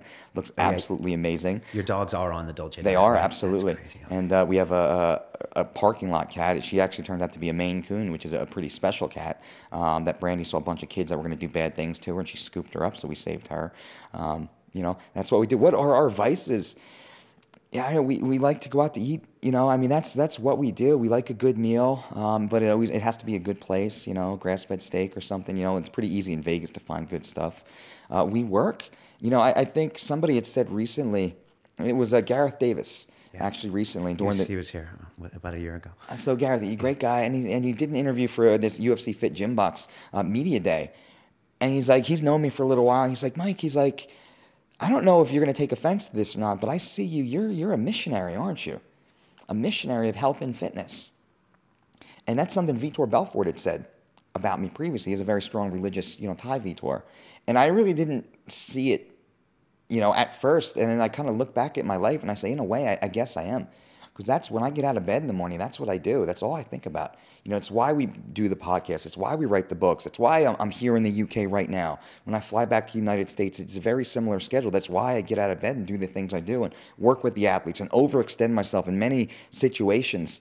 And Brandy allows me to do so, to take time away from her and the family, is to help people. I believe that I have the information, the experience to help every person on this planet in some way, shape, or form to achieve their goal, to be healthier, to be more fit, to be more successful in some way. And, maybe it's listening through, the struggles that I had to get to where I am from a business perspective, or it's from the educational standpoint to teach people how to eat better, to exercise more efficiently, for these athletes to cut weight without freaking damn near dying and killing themselves. So, right now, I don't want to seem like I'm anybody special, because I'm certainly not. It's just, I think, what I was born to do, and I don't know why. It would probably be better, not better, but, it might be easier if I was a lot more selfish and, I was more, dogmatic in my business pursuits and very strict and rigid on how I do, operate. And if I was, maybe I wouldn't be where I am or as successful as, we believe that we've been so far. So I'm not sure. I think it's a higher calling. I just think it's something that, you're drawn to, and you're going to keep doing this for a long time, for us. A couple more things. I want to just ask, how do you work with the woman you're married to, the one you live with? I mean, you guys are literally doing podcasts from the house. Yeah. You guys are fully consumed in each other and the business. Is it always a smooth thing? Is there a way that you've had to learn how you can do that? Yeah, there's been a lot of give and take. We've been fortunate that we play to our strengths. I've always been this health and fitness, athlete, coach, trainer guy, and she's always been this, very educated, cerebral journalist. She's a master's in communication. She worked for MTV, and she produced a radio show, fresh out of college, and she was, the head, writer. She was a column writer, featured writer for the Asbury Park Press in New Jersey, the largest newspaper in that state. So we're playing to our strengths, and we just found a way to do what we both absolutely love. She loves journalism. She loves communication. She loves media. She loves being in that world. We own our publishing company. So all of our books, we self-publish. Cool. And that was a huge risk, right? Yeah. Because we turned down offers from the largest, because when Dolce Diet started to blow up, we got some pretty decent offers come in. We turned those down because now we've been alone this far. back when I made $14,000 in 2006, as the owner of the Dolce diet, and, it was, tough times, very, much tighten up the belt. And, she was there and part of it, and this is what we do. So we play to our strengths. We certainly find time to, be a husband and wife, and we are best friends. I mean, she's my soulmate, by far, and we enjoy each other's company. And she knows, I know the things that bug me about her, and there's many, many more things, I'm sure, that bug her about me. And I know how to work together and not make it intolerable, and we know certainly when and how to unplug, and that's very important for us. When to not make it about business, because we're entrepreneurs, we're small business owners. This is what we do. This is how we provide for our family, and we both understand that. So we're fully invested in this, and there's a lot of pride in being all alone and having some sort of success, and we're carving out our own niche, and we're outside of the box. The way we conduct our business is atypical of other successful businesses. What we do with our publishing company is atypical of what the other publishing models were. The way I work with and deal with my athletes, the programs that my athletes follow, the eating program and the training program, is atypical. A lot of the other coaches, they don't like the way I do, or they don't think what I'm doing is going to work, and just because it's not what they're used to. So a lot of things we do is the opposite of what a lot of other people do, but we believe in what we're doing, and we think that we have insight. We're certainly doing it for very specific reasons that we believe in it. We just stay true to ourselves and who we are, but ultimately we make sure that we protect each other, we care for each other, and I make sure that it's my job to make sure she's the happiest girl on the planet, and she certainly makes me the happiest guy on the planet. So outside of that, everything else is easy. Well, you guys have good chemistry on your podcast, and you can't fake that stuff. So you're obviously doing something right. Does she every now and then? Is she the kind of person that can say, "Okay, Mike, that's going to be too much"?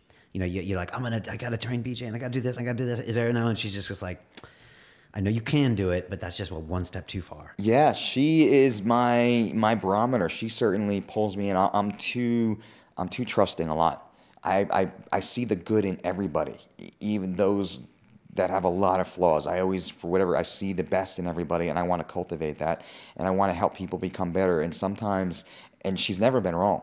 And it's very rare that she actually does, have to pull me back. But when she does, she's always dead on it and correct about it. So, she's my most valuable counselor, my consigliere, excuse me, if you will. So she certainly keeps me grounded and keeps me on track. And she, I think, knows my ability, but she also knows that sometimes I would go crazy if I can't express myself and help some of these people and take on the BJ Penn project, or have some of these other things moving forward. She knows that would do more harm to me than the massive amount of workload would. I'm I guess a workaholic to a degree. It's a 24-hour a day job for me. I mean, I travel the world. Yeah, I think you had Dwayne Ludwig on your show, and you were just saying that it's the women that stay strong at home when you guys are like on the road and doing all that stuff. And if they don't stay strong and keep the relationship strong and believe in you, and know that you need to do that to be that man, the man that they love, then the whole thing doesn't work. And the last thing you want to do is come home to a unhappy lady. Then you can't do what you need to do. Absolutely, when you're on the road doing that. If she wasn't happy, I wouldn't do what I do. Flat out. I mean, because she's happy and confident, and satisfied with our relationship, that's why I'm able to do what I do. So the most important thing is our home life. And everything I do is about my home life. What I'm doing, I think, helping these athletes, I believe, and helping these people and creating this content and, spreading this message, it helps me be a better person, I believe, which helps me be better for her and be better to her. And I believe it makes her more proud of me. And hopefully it's not because she likes me being away, because through conversations, that's certainly not the case. And it is hard, but it's nice to know that I miss her dearly and desperately when I'm on the road, and she feels the exact same way. And it makes our time together so much more meaningful and productive, and we just value and cherish each and every moment we have. So we live this very pure, crisp life. I mean, every minute of every day is very special, and we don't just, I don't just come home from work and throw the keys on the table and sit on the couch and just wait for, tomorrow to come and then wait for Friday to come. It's not like that at all. I mean, our life is just so so dynamic. You know, it's really, it's very, very fulfilling. How many days of the year are you on the road? Oh, God. Or like if it was 7 days in a week, how many of those days will be not spent at home in Vegas? You know, I think there's been years that I was on the road almost, 8 months combined in total doing my taxes. Yeah, God, I was on the road over 200 days. I mean, it's a lot. There was a time between June of 2013 and the November where I wasn't home for more than 3 nights in a row. So, I mean, and a lot of the times I was gone for weeks at a time. The Thanksgiving break was the first time that I spent 4 nights at home in my own bed from the beginning of summer of that same year. So, and that's doing the training camps, that's doing the media, that's doing these other projects I've been involved in. And hopefully, through the things that we're doing now, we have the ability to work less, and it's, I have the ability for her to come and travel a little bit more, but now we're in the process of wanting to start a family, so she's going to have to be home more often, and hopefully I can be home for more of that, but I might have to travel more to make sure I can provide and take care of my family. So, these are just the tough choices and sacrifices that we make. There's no easy way. There's no easy path. I mean, life is about sacrifice and it's about reward. And I think that we've been able to strike that fine balance that we feel our rewards are far in excess of any sacrifice we'd have to give up. And even when I'm on the road and away, I mean, we converse, we talk every day, we have constant communication. And we know how we feel about each other, so it makes it actually very easy. I feel like she's with me right now, no matter where I go. She knows, and she's, oh, God, have fun on the podcast today. You kill it at the seminar. So I'll get these just little texts, from her where she's just in tune and she knows what I'm up to. And, I don't have the data plan on my phone right now. So I'm not tweeting as much as I normally, which I don't see that. And she's, knows where I am because other people are tweeting. They see me there and they post a photo of me, doing this. And, so she's very much juiced in it. And she's, a huge cheerleader for me and for what we're doing. It's awesome. And I'm going to ask you a question I ask everyone that sits in this chair. All right. And here it is. If you can make a phone call to the 20-year-old Michael Dolce and give that young man a bit of advice, what would you tell him? No pills, no powders, no potions. Come on, kids, start eating earth-grown nutrients. Get your shit together.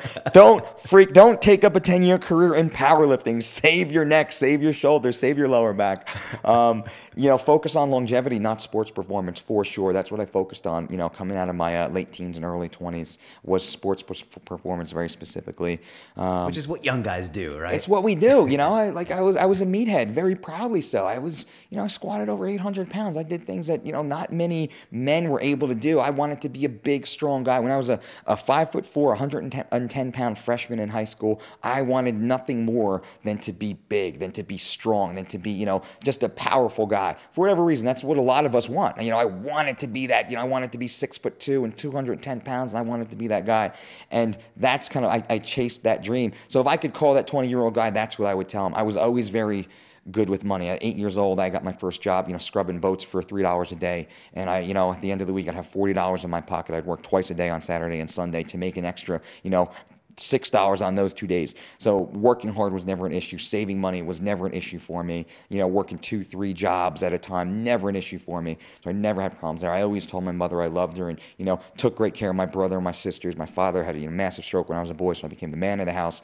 So I never had a problem doing those things or having fun with my friends and treating, my girlfriend, my wife with the proper respect. So I never had issues, with that. My, athletic career, God, the injuries, that I had were just part, natural that every athlete has. So I wouldn't really correct anything other than focus on longevity science sooner. And I'd be another 10 years ahead of where I am right now, I think, in evolution. So maybe I'd be a blue belt in the Dolce diet system, from my own perspective. On that same note, what's the best advice you've ever received? Oh, God, best advice. That is a tough one. And advice I'd ever received personally, can go a bunch of different ways. And, I think I've taken advice maybe not from people that have told me directly, and maybe I'll remember something when I walk away. But it's to put, health and fitness first. I read a great article from Richard Branson, because I am an entrepreneur. I left a 6-figure job, as an employee, as a young man, where I had a 6 weeks vacation. I was near tenure as I was a municipal tax assessor. Previously, I was in my mid-20s, and I could have done. I would have got tenure, checked out, been making a great salary and all that stuff, and I chose to leave that all to be an entrepreneur.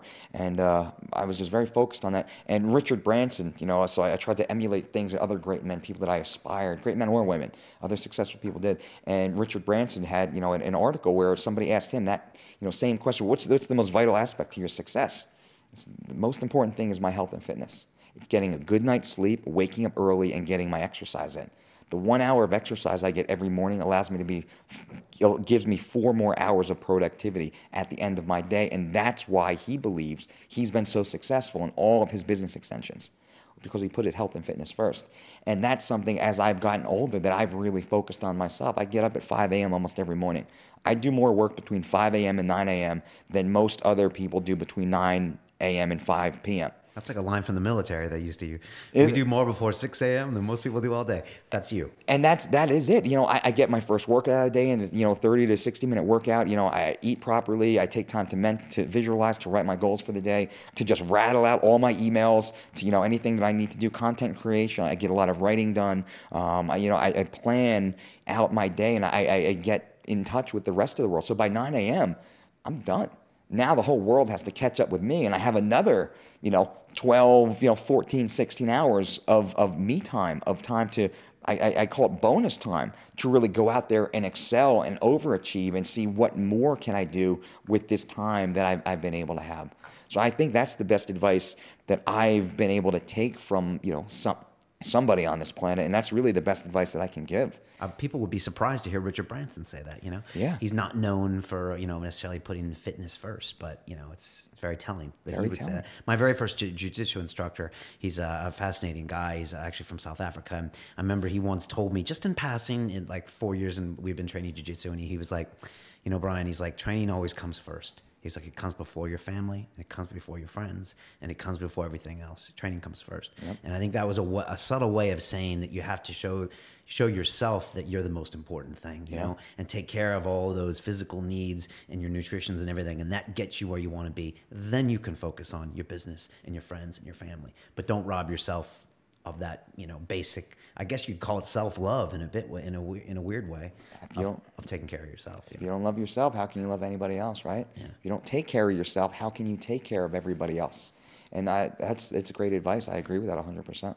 Last part of that question is to the 20-year-old that's listening out there in China, in Australia, in Brazil. What advice do you give to them if they want to grow up and be a UFC fighter one day, or maybe just live long and prosper? You drink real water, eat real food. Eat every 2 to 4 hours without fail. Every 2 to 4 hours, and these are the cornerstones of the Dolce diet principles. Eat every 2 to 4 hours based on what you just did or what you're about to do. You eat until you're satisfied, not until you're full. You be accountable to yourself and to your goals. You set goals on a daily basis, but you also set, medium and then long-term goals. Where are you going to be 3 months from now, 3 years from now, 30 years from now? Where do you see yourself being? And then you have to create action steps to get there. How will you get there? Definitively, what will you do? What do you need to do to get there? The cornerstone is your health and fitness. The seminar that I did earlier today, I touched on this a little bit. A lot of people, everybody, they want to be a world champion. When? When do you want to be a world champion? Today? Was that possible? Is it feasible? Is it realistic? What's a realistic goal, a timeline to be a world champion? For a guy like Luke Barnett, he's 2-0 inside the UFC. He's only been fighting for 4 years. Realistically, Luke could probably challenge for a world title, 8 to 12 fights from now. So we're talking about, 3-4 years. So we'll say 3 to 6 years from now. That would be more realistic. So we'll break that down into small goals. How are you going to get there? Well, his wrestling needs to get better. We need to really start to focus on that. He needs to add more size, more strength. We need to really start hammering on that. He needs much more, as good of a striker as he is, he needs to become a better striker. He needs better head movement. He needs to tighten things up. He needs to start working on his kicks a little bit more. So we start to break these down. Now to do that, how do you do that? You need to seek out the best coaches in your area. That might take more finances to pay your coach. coach, to pay for gas to get back and forth. Well, now we have to look at your finances. Most people don't think in those terms. To truly make these things reality, you have to break them down into very simple, basic tasks. I call them, the rungs in the ladder. How will you get to the next rung to get finally to the top? And once you do get to the top, you achieve that goal, you immediately have to reset a goal. Any goal I've ever achieved, as soon as I do that, I'm immediately thinking of the next goal. So once I get to the top of the summit, I realize I've only gotten to the bottom of a new mountain. And I have to find a new way to get there and find a new path. What skills do I need? What equipment do I need to really make that next climb, that next summit? So those are some of the things that these guys need to do. And if you want to be in MMA, the first thing I say is wrestle. Wrestling, more than anything, wrestling taught me how to be independent yet work within a team. Wrestling taught me how to wake up early and sacrifice and endure pain and create that tolerance to pain. How to lose, but also how to win. How to be proud, of my efforts. That's wrestling taught me anything. Plus also the in-close combat, those close quarters combat. I think wrestling teaches better than any other sport. And usually wrestlers are better able to learn striking than strikers are able to learn wrestling. Wrestling can learn jiu-jitsu, I believe, better than jiu-jitsu can learn how to wrestle. So wrestling, I believe, should be the cornerstone for somebody that does want to eventually compete inside the UFC or at a higher level of mixed martial arts. But really, I think wrestlers make better employees. If you want to be a successful businessman, go and wrestle. Wrestle in high school, wrestle in grade school. You don't have to be great, just show up. Just teaches you a lot about yourself. Absolutely. Making weight, cutting, like you said, losing, learning how to lose, learning how to win, learning how to support your teammates, I guess. My first year of wrestling, I was 2-12. I got my ass kicked. So did I. So you know how it is. My record was worse than yours. But you always showed up. Yeah. I always kept showing up, and I got better and better and better and better to the point that I got a college scholarship out of it. I mean, so it was that long climb, and you have to learn how to do that. And wrestling, I think, taught it better than anything else. I think you said before that like every decision you make is either getting you closer or further away from your goal. And that's a great way of looking at everything. From Tiago wanting to go to the club to any little thing you do, getting that extra hour of sleep or whatever. Like, if you're not doing it, you're going away from it. It's black and white. And a lot of people, most people try and live inside that gray area. They make excuses and they kind of compromise. Now, life is very black and white. It's either yes or no, on or off, forward or backwards. Every decision you make will take you closer or farther. And it could be a minuscule, it could be very, very, very, very small way to move that needle, but you're still moving it forward or backwards. So every decision you make has to bring you closer to your goal or you're moving backwards. So really, you have to make that decision properly. And a lot of times it's the tough decisions. It's not going out to the party of the super, famous, rap artist that gave you the VIP treatment. You have to say, hey, no, I got a fight coming up in 6 weeks. Well, it's a month and a half away. No, it's right around the corner. It's all based on perspective. Will it get you closer or farther from your goals and dreams? Now, if your goal and dream is to hang out with a rap artist, well, then screw Ultimate Fighting and go hang out in the clubs and do that thing. What is your goal? And everybody's goal is personal.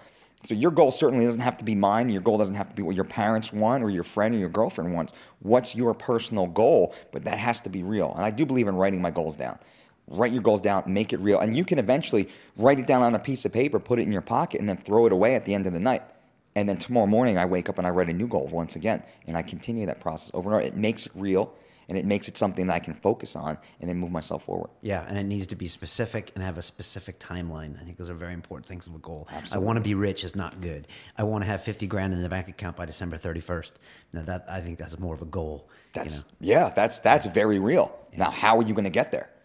That becomes the action steps. How are we going to get there? And then you can change as you go. I mean, based upon, I use the scientific method in everything I do. It's all about data analysis, constantly trying to improve that. So you can write a goal down and you're moving forward and you say, well, this is not working out. I need to reinvent that goal. I'm going to overshoot that goal. I already achieved it in a much shorter period of time. Reinvent that goal. You know what? That is too big. I'm biting off more than I can chew. I need to change that a little bit and create a new set of action steps. That's okay to reevaluate as long as it is a true and honest goal. Last thing I want to ask you is this. You answer a lot of questions on your podcast every week, via Facebook, via Twitter, that kind of thing. And, fitness and diet is funny because you get a lot of people that ask a lot of questions. And, when we were on Rogan, I put it out there that anyone can start their own reel. And, people have started them in Los Angeles and in the Midwest and all these great, podcasts and things. But what I found sometimes was that people ask questions as a way of avoiding action. And if anyone sees this more than anyone, it's probably you. Absolutely. So you must get frustrated when people are like, okay, but you know, do you get your oats here or you get your oats there? And that question allows them to postpone making the changes in their life another week until they get an answer. And then someone will write me, well, what video cameras do you use? Because I can't start. And I'm always like, start. Send me a pilot of your podcast. I don't give a shit if it sounds crap, if it's on your iPhone. Send me a product, and then I'm happy to help you. But I need to see you're taking action first. So you said that part of your whole business is morphing into almost a bit of a motivation factor is a big thing for you. So what do you do when you see people asking you questions when they're passing the buck on themselves? Yeah, it's funny, and it's unfortunate that the biggest problem most people have when it comes to health, fitness, you know, physical transformation, achieving those goals is just simply the lack of starting. The information's out there. Yeah, your information's everywhere. Like people ask you questions like you've written the books, you did the, you know, it's all there. They don't really need to ask you on Facebook, should I do, you know, is it okay to eat 2 breakfast bowls? Start eating the breakfast bowl, right? Just start, start eating, stop eating the fucking Fruit Loops. Right. Let's stop doing the things that we know we shouldn't be doing before you get worried in the minutia. Should I have 1 gram or 1.5 grams of protein per pound of body weight? And it should be per pound of total body mass or lean body mass. Well, stop eating the fucking bullshit first and foremost. Did you train today? What did you eat today? Did you drink water today? I mean, are you on something? What are you doing today? And I was like, well, a lot of times I get these people that, Mike, I really want to lose weight or I really want to gain weight and I just can't seem to do it. I mean, I eat perfectly. I train perfect. I said, really? What did you eat today? Well, today was different. I mean, today I woke up late and my boss was on my ass or I didn't have any food in the refrigerator. So today I didn't eat perfectly, but I always eat perfectly. No, you don't. You're lying to yourself. And a lot of people are self-deluded. They believe the bullshit that they've been shoveling for all these years to make themselves feel better about not having the success that they truly want and they think that they should have or that somebody else around them already has and possesses. People that succeed are often the hardest working. People at the top of the game are often the hardest working. Joe Rogan is a good example. Joe Rogan is one of the hardest working motherfuckers in the game to see his schedule and to do the things that he does at the highest level that he does it.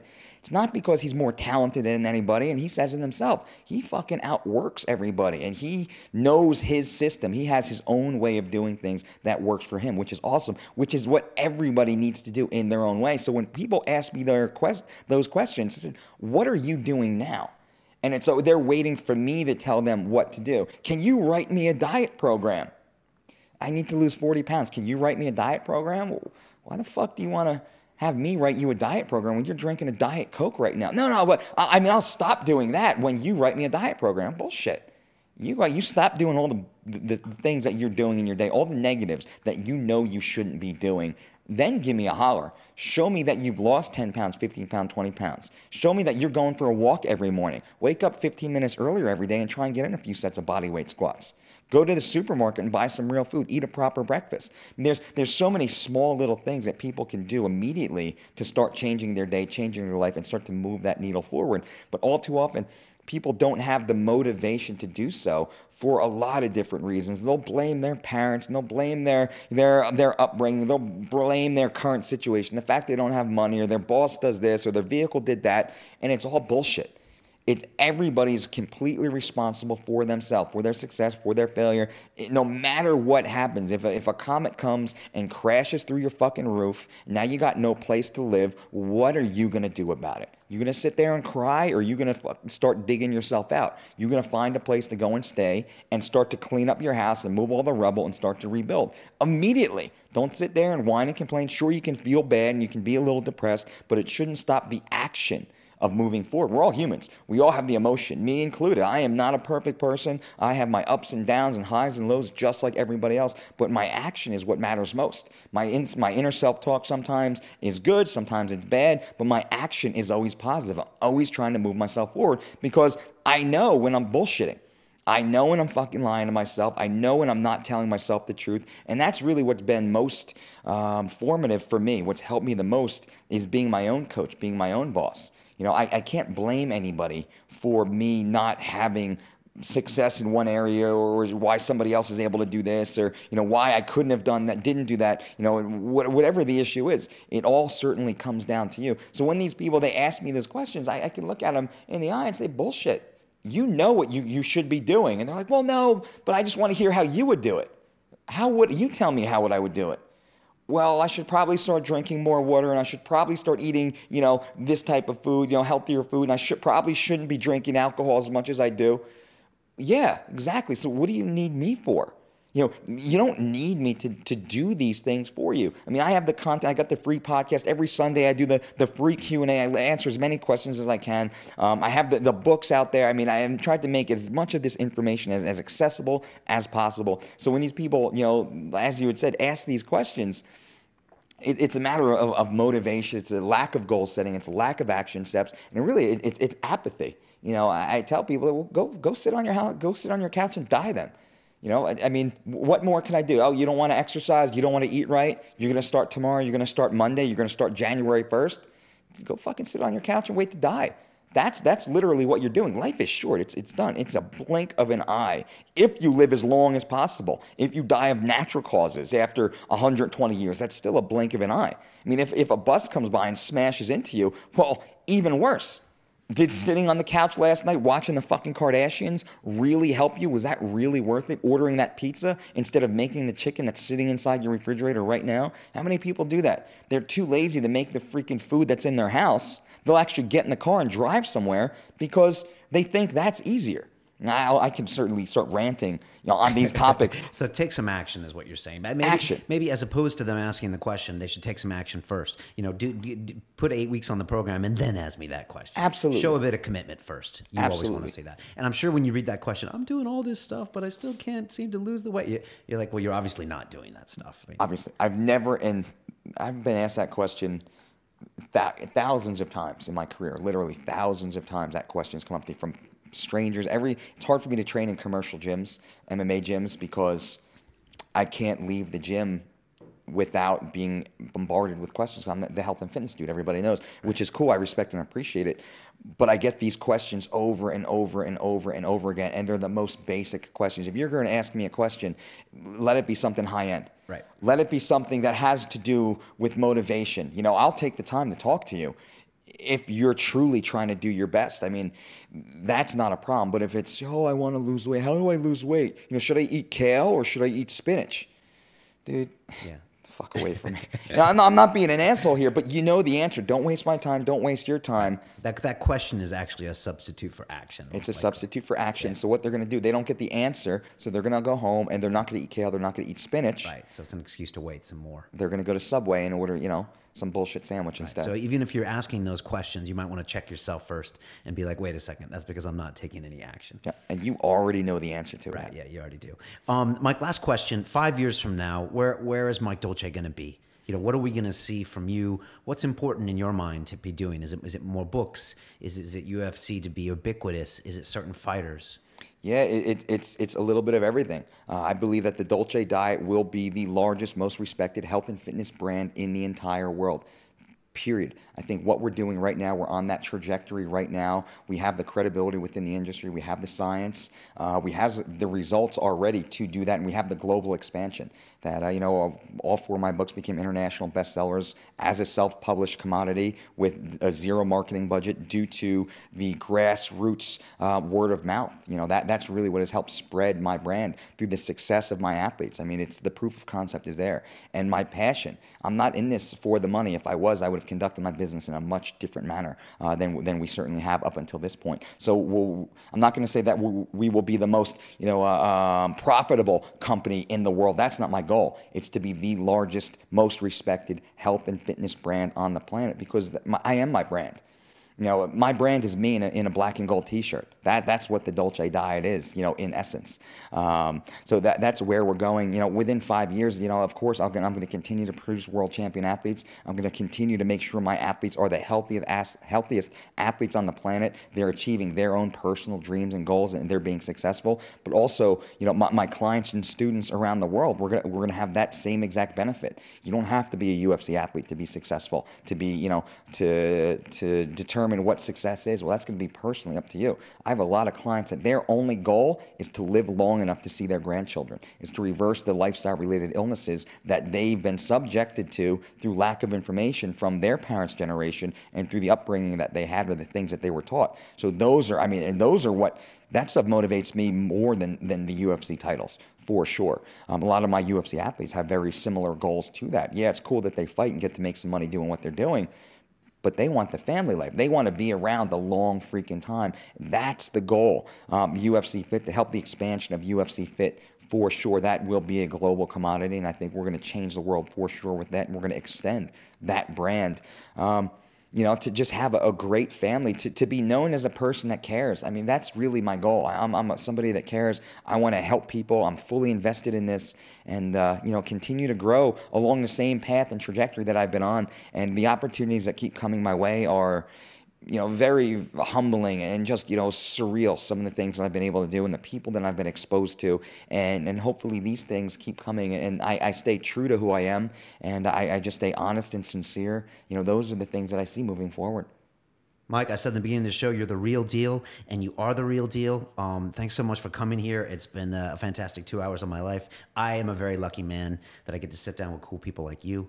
I guess I call this a job, but it's just, you know, it's way too much fun. How can people get your books? How do they get in touch with you? Twitter, all that stuff. Yeah, the best way is you go to thedolcediet.com, and that's the portal to everything we have. So you go on there and you can get everything. You can go to ufcfit.com, check out the UFC. You can go and check out my podcast on iTunes or anywhere else. The Mike Dolce Show, almost forgot what that's called. Check me out on Twitter, which, you know, that's like texting me. That's what I say. You know, you want to get in touch with me, just text me on Twitter is what I say to people, at The Dolce Diet. You type in The Dolce Diet on Google, you can find me that way.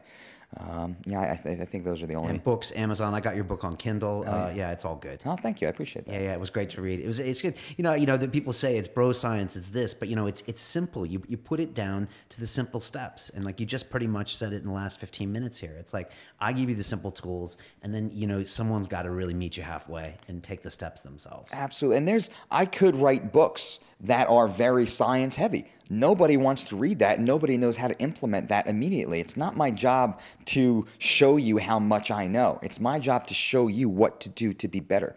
That's what Brandy and I believe. That's why we self-publish. That's why we put our message out the way that we do. I could, you know, give you all the macronutrient breakdown, and I could show you. I'm glad you don't do that. I get tired of those guys, the guys that drop the big long names and stuff, because I don't know, I see through it sometimes. I do too. Okay. I have every major health and fitness diet book in my library sitting on my desk, and I have not been able to read one of those cover to cover because I get so brain dead and numb, and this is my business. This is how I make my money, and I can't get through these freaking books because nobody's able to pull me in, and nobody's able to show me, well, what can I do? How can I do this? Coach me, teach me. That stuff isn't out there. So, and this is what we're trying to do through our very simple message. Here's what you can do today immediately. And this is why we teach in principles. We don't teach these template diet programs. I don't give you these macronutrient breakdowns. I don't have this exclusionary, you know, food program. You know, this is the simple way to do it. If you're a vegan, awesome, you can follow the Dolce diet. If you're a meat-eating savage, awesome, you can also follow the Dolce diet. Lactose-free, gluten-free, you can follow the Dolce diet. Follow these very simple principles. You want to be a world champion athlete? And this is very real. My grandmother has the exact same grocery list as Vitor Belfort. The exact same one. Now, the meal timing and the quantity of these meals is slightly different. The exact same foods. The principles do not change. Just like the principles of human existence, they don't change. I mean, there's these universal principles. So I try and stick to those, plain speak, you know, everything I do, and just be honest, be real. And if I don't know it, I don't tell you, I don't know that. And then if I don't know something, man, I'm going to learn as much as I can about it. So hopefully I can educate myself, then I can experience it, practice it, and then tell you if it worked or not or what it did to me. So that's what we're trying to do here. Awesome stuff. You know, we're going to be looking forward to your fighters coming up this year. We got Ronda, we got Hendricks, we got Vitor. I mean, you know, it's going to be a very exciting year. It's going to be a big year. 2014 is going to be better than 13, which was better than 12. And we're going to just keep moving, keep getting 1% better every single day, keep pushing that needle forward, you know, keep going in the positive. That's what we do. I like it. It's awesome. Mike, all the best to you. As we say on London Real, it's about the journey. It truly is. Thanks so much for coming by. Have a safe trip. Come see us again sometime. Absolutely. This was a blast. It's an honor to be on your show. I've been a huge fan of you for a long time. Thank you, so man. thank you for letting me be here and speak to you and your audience. Okay, man. All right. Be good, and peace to you, man. Peace, brother. All right.